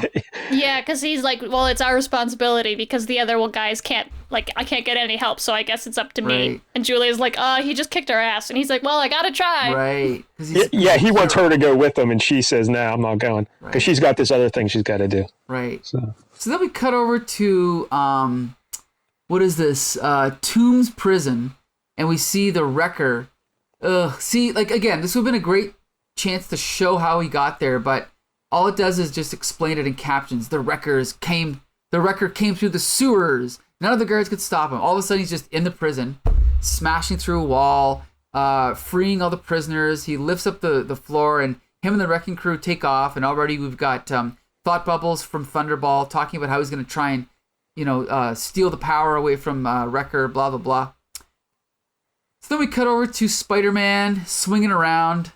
And he comes across. Oh, okay. Then we cut over to Spider-Woman, who's doing the same. She's watching the apartment to the Wrecker's apartment, right? Yeah, where his dead mom is, or dying mother. And I love how she's like on that rooftop where the Wrecker was standing earlier. A notebook. It could be important. I'll go get it. It's just, this is garbage. I'm sorry, but this is garbage. I don't know. We praised last week's part 1, but I don't know. Maybe the art was just, filling in all the blanks, because this is pretty bad. But anyway, so she looks across the window or the way, and she sees, the mother in there. She goes over, crawls in, And She just breaks in. what's that? She just I breaks know. into this dying woman's apartment. Ma'am. I know. And it's like the guys barely even, these paramedics barely even acknowledge her, right? But they start chatting it up. They do see her because one of them says, "Oh my God, she's wanted. Alert the police." It also looks like the one guy is stealing her MasterCard. Is that what's going on there? Yeah. What is that? What is I that? don't know what that is, yeah. Need to get their money. She's dying. Yeah. He doesn't. Yeah, we gotta better get paid before she dies. Like, what's your pin? Yeah. Let's like. Does this thing have pin and chip yet? No. Okay. So basically, the mother's dying, but she wants to give a final message to her son, who's the wrecker. So she writes it down, puts it in an envelope, gives it to Spider-Woman, and then she dies.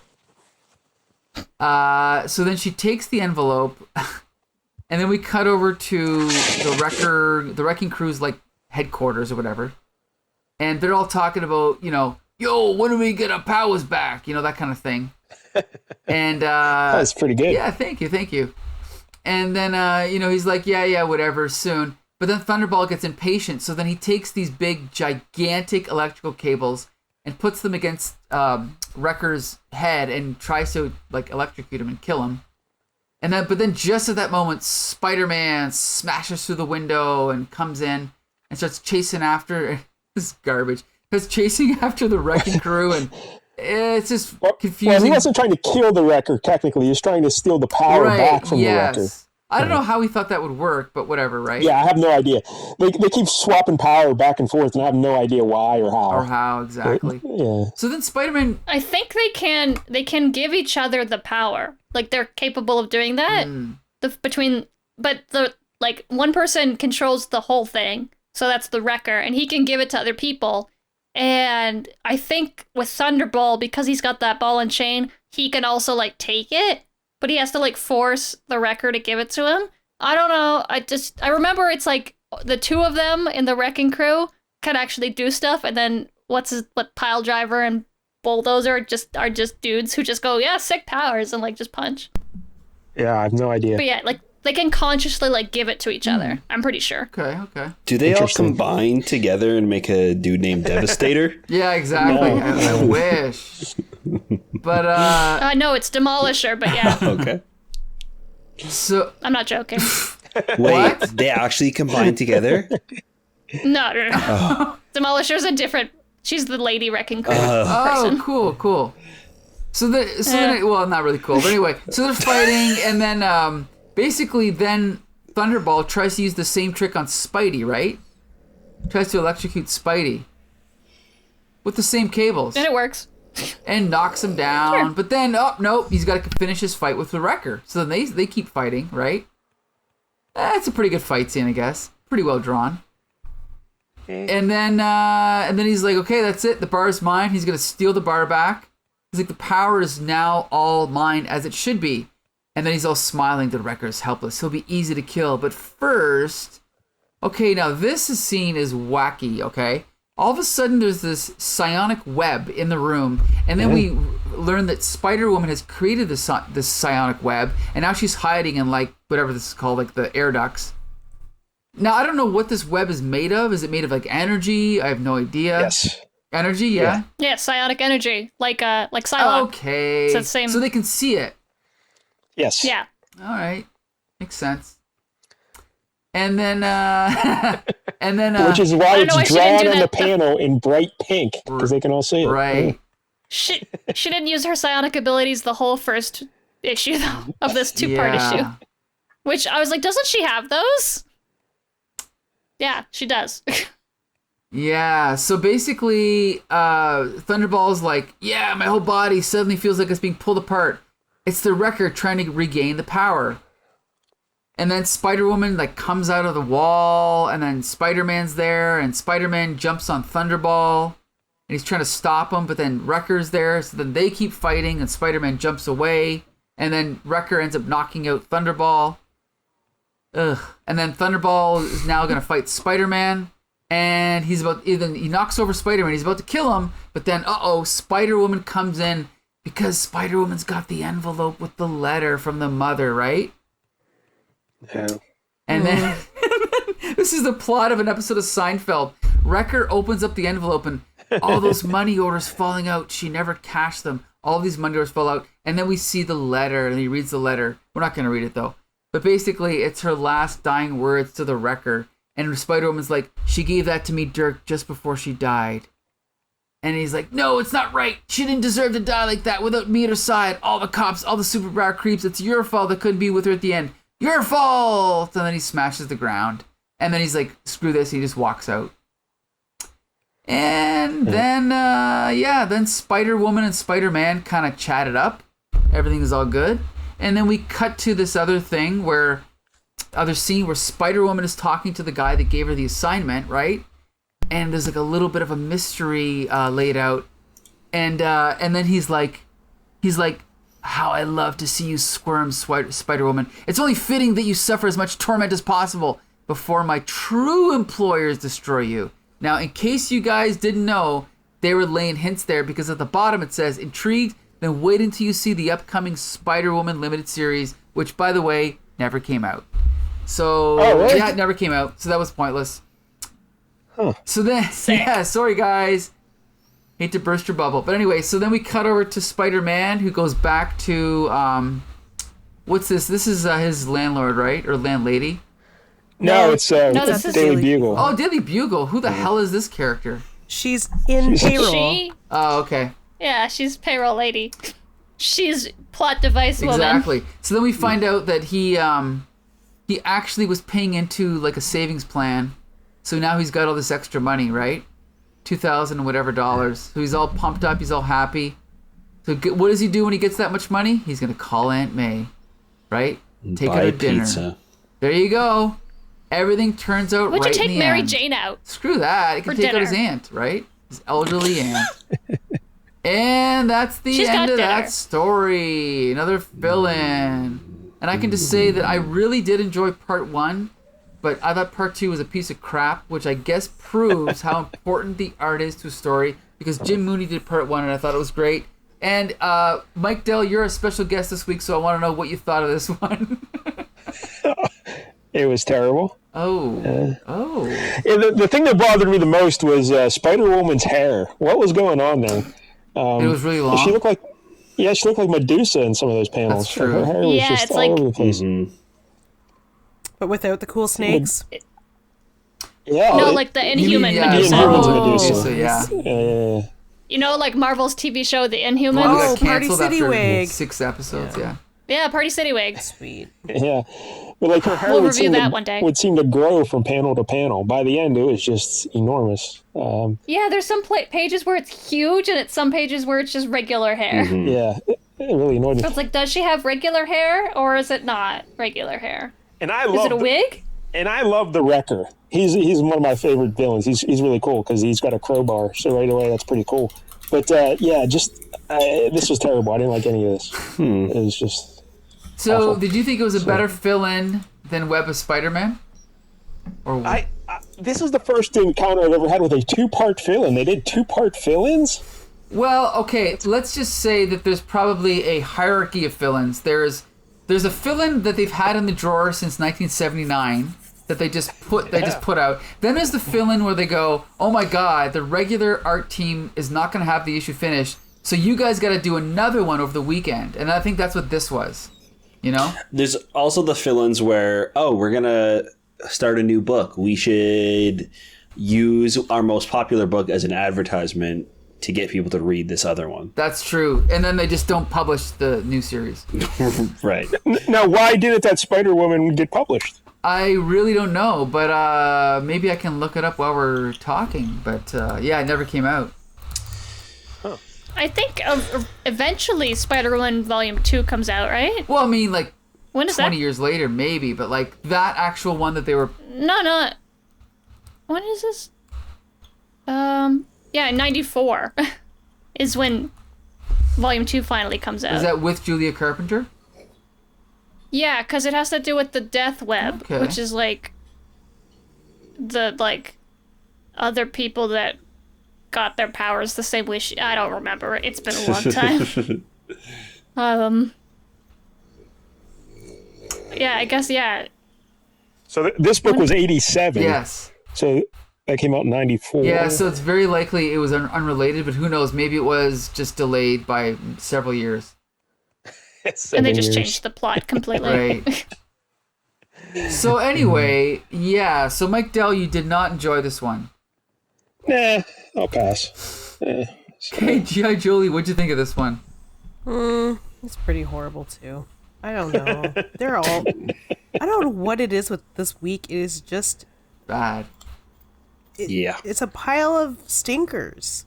Michael saves the good ones for when I come on the show. Maybe that's exactly what it is. Oh no! If we at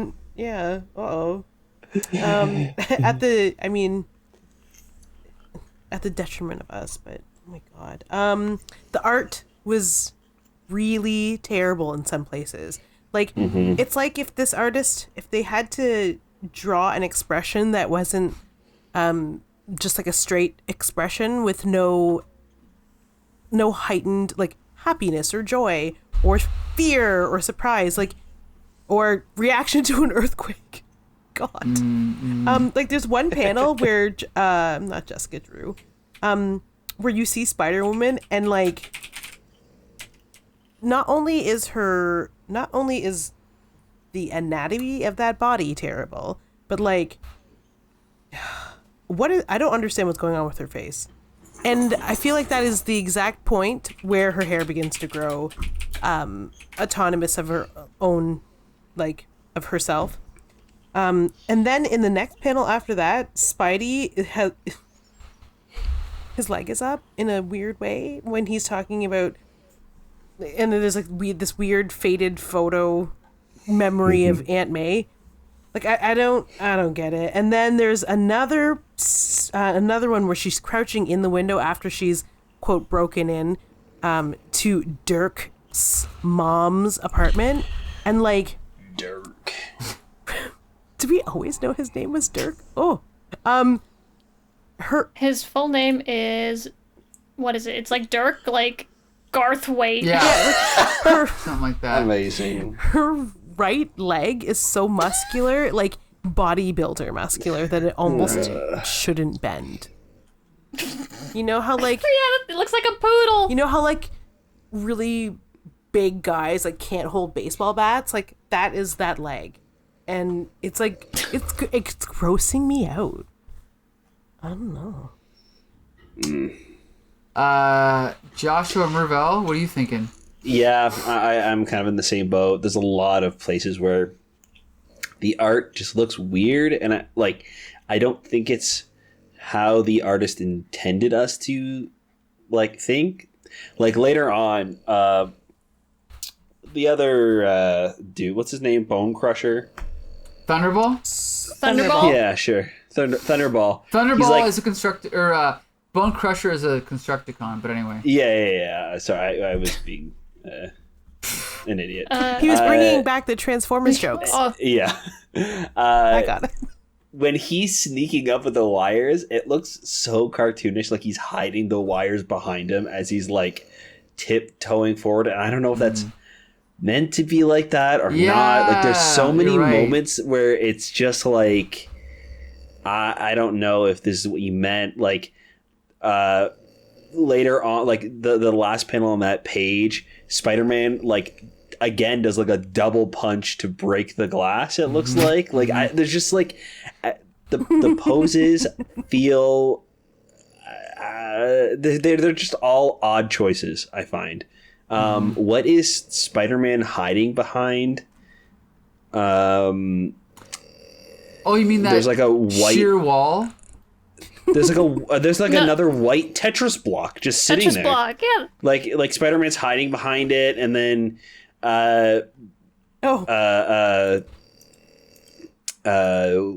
what's his name? I already forget. Mixmaster?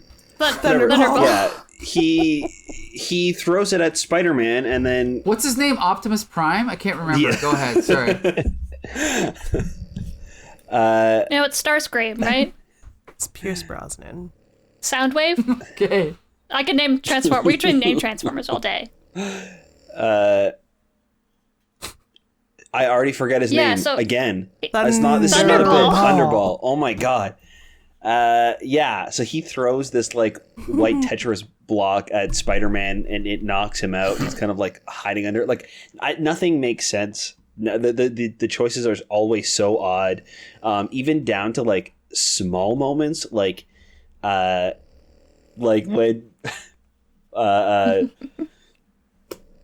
he's like Thunderball? No. The main guy, Wrecker. He's like thinking about his mom. We see him like walking out the building and it looks like he's got one costume on and then it cuts to a close up and the costume looks like it changes.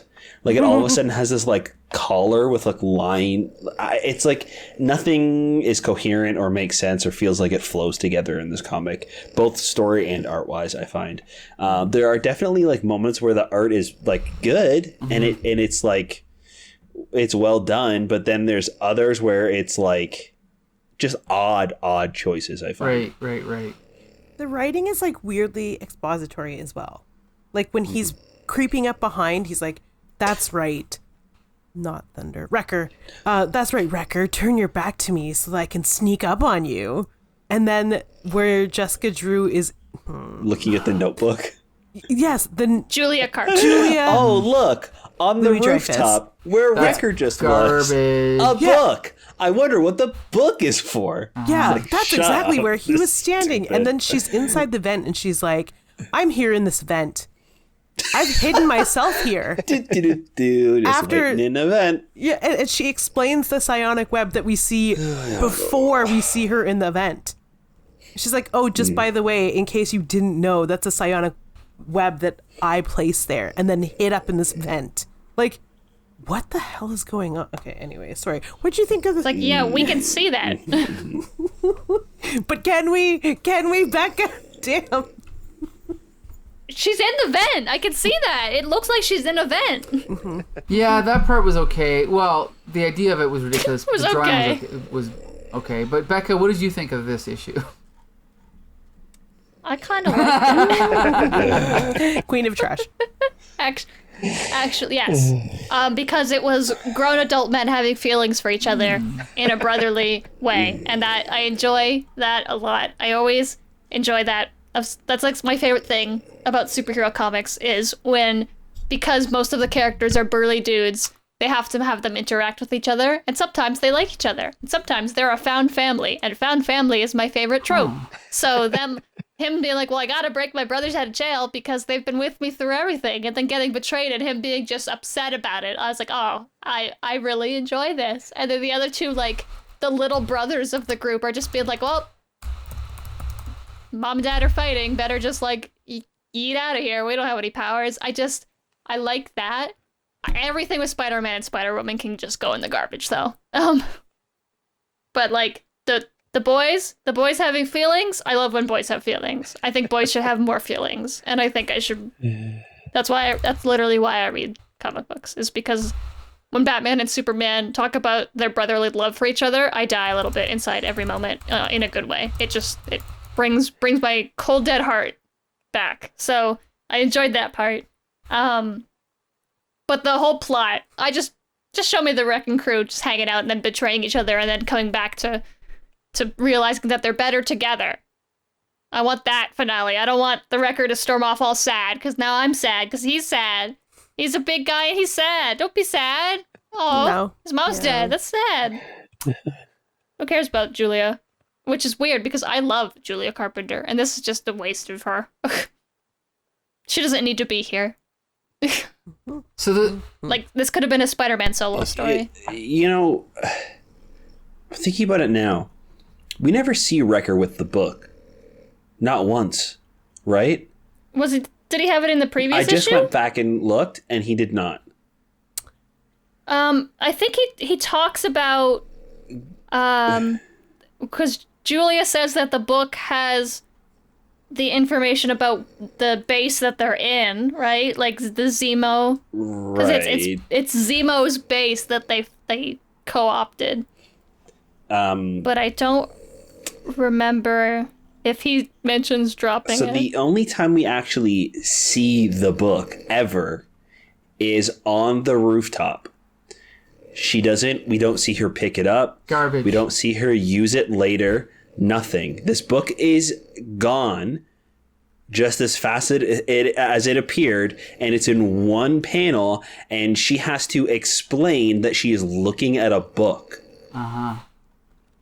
Well, So it's go ahead, Becca. it exists just to get Spider-Woman to the base because Spider-Man has his spider tracker, and she doesn't. We don't even So see if they would've Wrecker standing in that spot. Yeah, either. Like, So it just seems that this is a rushed, thrown together story with either. I don't know if I blame the writing. I might blame the art. I think a lot of the art ruined it, and then it was plotted first, drawn, then the writer tried to re-explain everything in the dialogue. That's what I think happened. I don't know though. it's bad. So like, they Spider-Woman and Spider-Man split up, but then they have to get Spider-Woman to come back to Spider-Man. So they just put a notebook on the roof she's at. Just don't have them split up. Yeah. Just have them both follow the spider tracker. I guess Julia then wouldn't have been there to get the letter. Just have Spider-Man there with her. They both get the letter. This bad. Yeah. I don't want to have to think this hard about something that's stupid. Oh boy. So I guess the question is, where does this rank in this week's choices of shitty Spider-Man comics? Number one, hilariously enough. Like yeah, you're right. It actually, it might be the best one. You're right. I think it's a three-way tie. At least it's got place. heart. I mean, yeah, like Danny Fingeroth is a fairly decent writer. I just think it's ruined by the confusing storytelling, but the actual story is okay. Anyone? Is Parker it? is snoring, and I'm right there with him. Yeah, sorry, he's very loud. He's zonked. He's in another like, this sucks. room, guys. He He's is in not. the next. He's on my couch. Loud piggy. Yeah, he's loud. So, okay, I guess the final question is, Mike Dell, do you recommend this Spider-Man comic book? No. All right. Thanks for coming out. No. Okay. No. Yeah, there's no reason to read this. No. Don't bother. You say so. All right. Josh, you recommend this? Super happy you came on to talk about the article. Yeah, there you go. No, I don't recommend this. This one was not good, which is a bummer because the previous one really felt like a retro, like 70s feel. Like it was super fun. The art really lended itself to this, to the campy story that was happening. This one is just like nonsense. Things just happen. I don't know. It's not good. I don't recommend it. Jolie? No.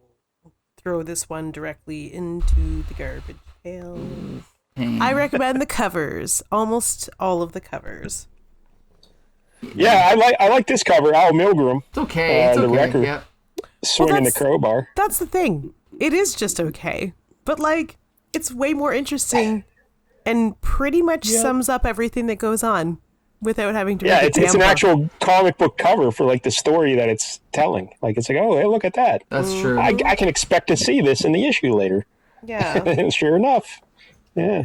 And just, like, it's called Sudden Impact, but, like, suddenly the story sucks? I don't get it. Like, suddenly what?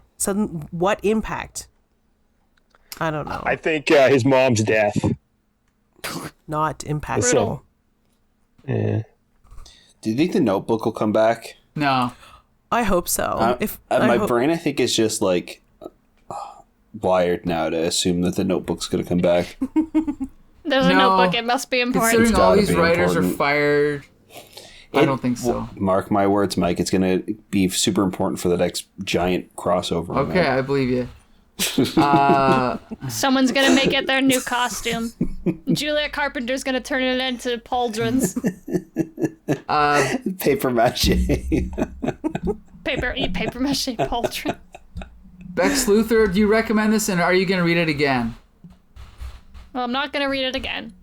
But I am gonna look up a whole whack ton of Wrecker X Thunderball fanfiction because now I'm obsessed with their relationship. Interesting.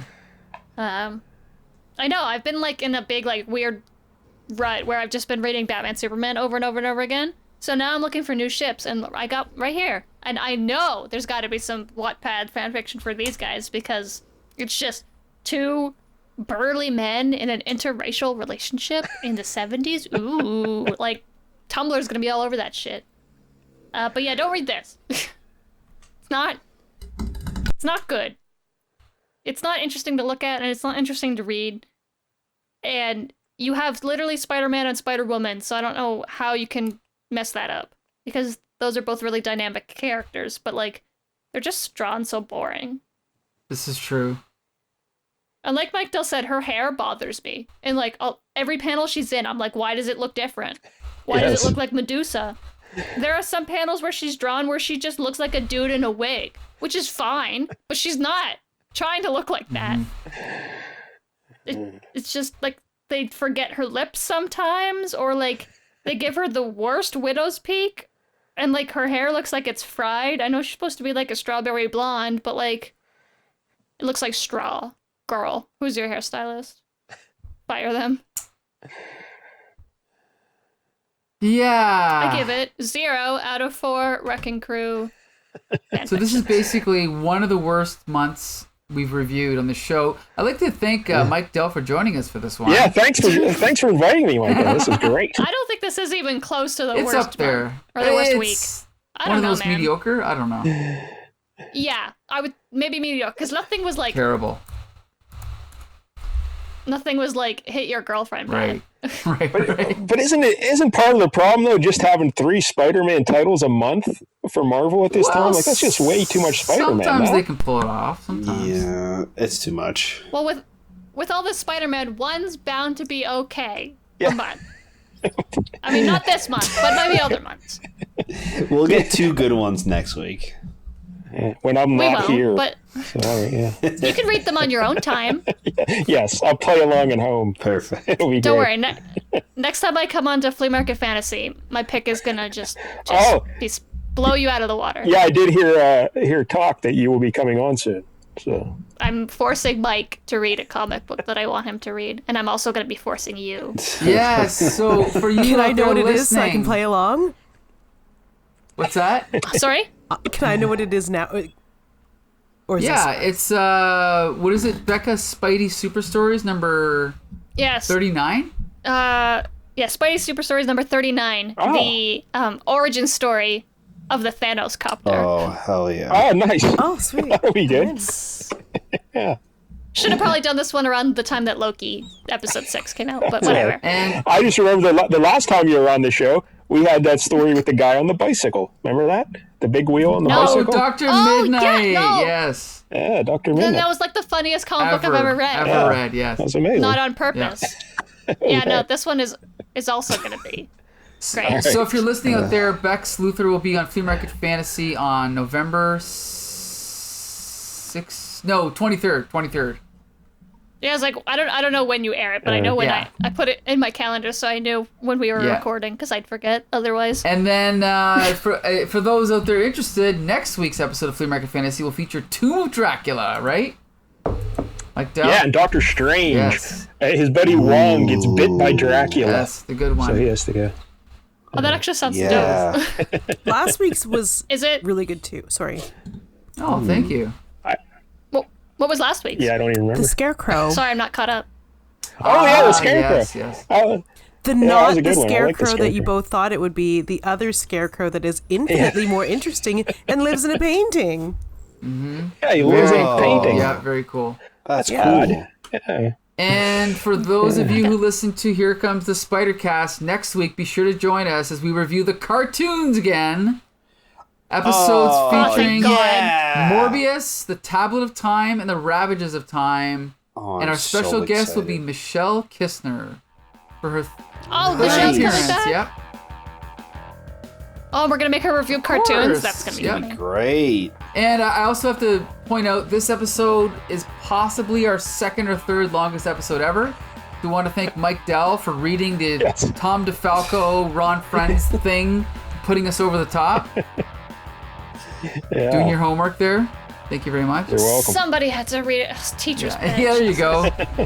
So yeah, I guess that wraps up this week's episode, and we want to thank G.I. Jolie and Bex Luther for joining us as usual. Woo! I'm waving. No one can see me wave. The real MVPs of the podcast. Yeah, we want to thank Mike Dell for returning as a special guest, and I'm sure we'll have you on again. Thank you. And hopefully the next time you come on, the books will be better. Let's hope. We should make Mike Dell review animated shit. Yeah, maybe. That'd be fun. Maybe next time. Yeah. And Joshua Mervell, you can take it from here. All right. I want to thank you guys so much for listening to the podcast. It really helps when you leave us a review over on Apple Podcast, or you can drop us a line on Twitter at HCTSpidercast. Please let us know what you guys think about the comics that we're talking about and the podcast itself. Let's keep that comics conversation going. That's right. So until next Monday, see you later.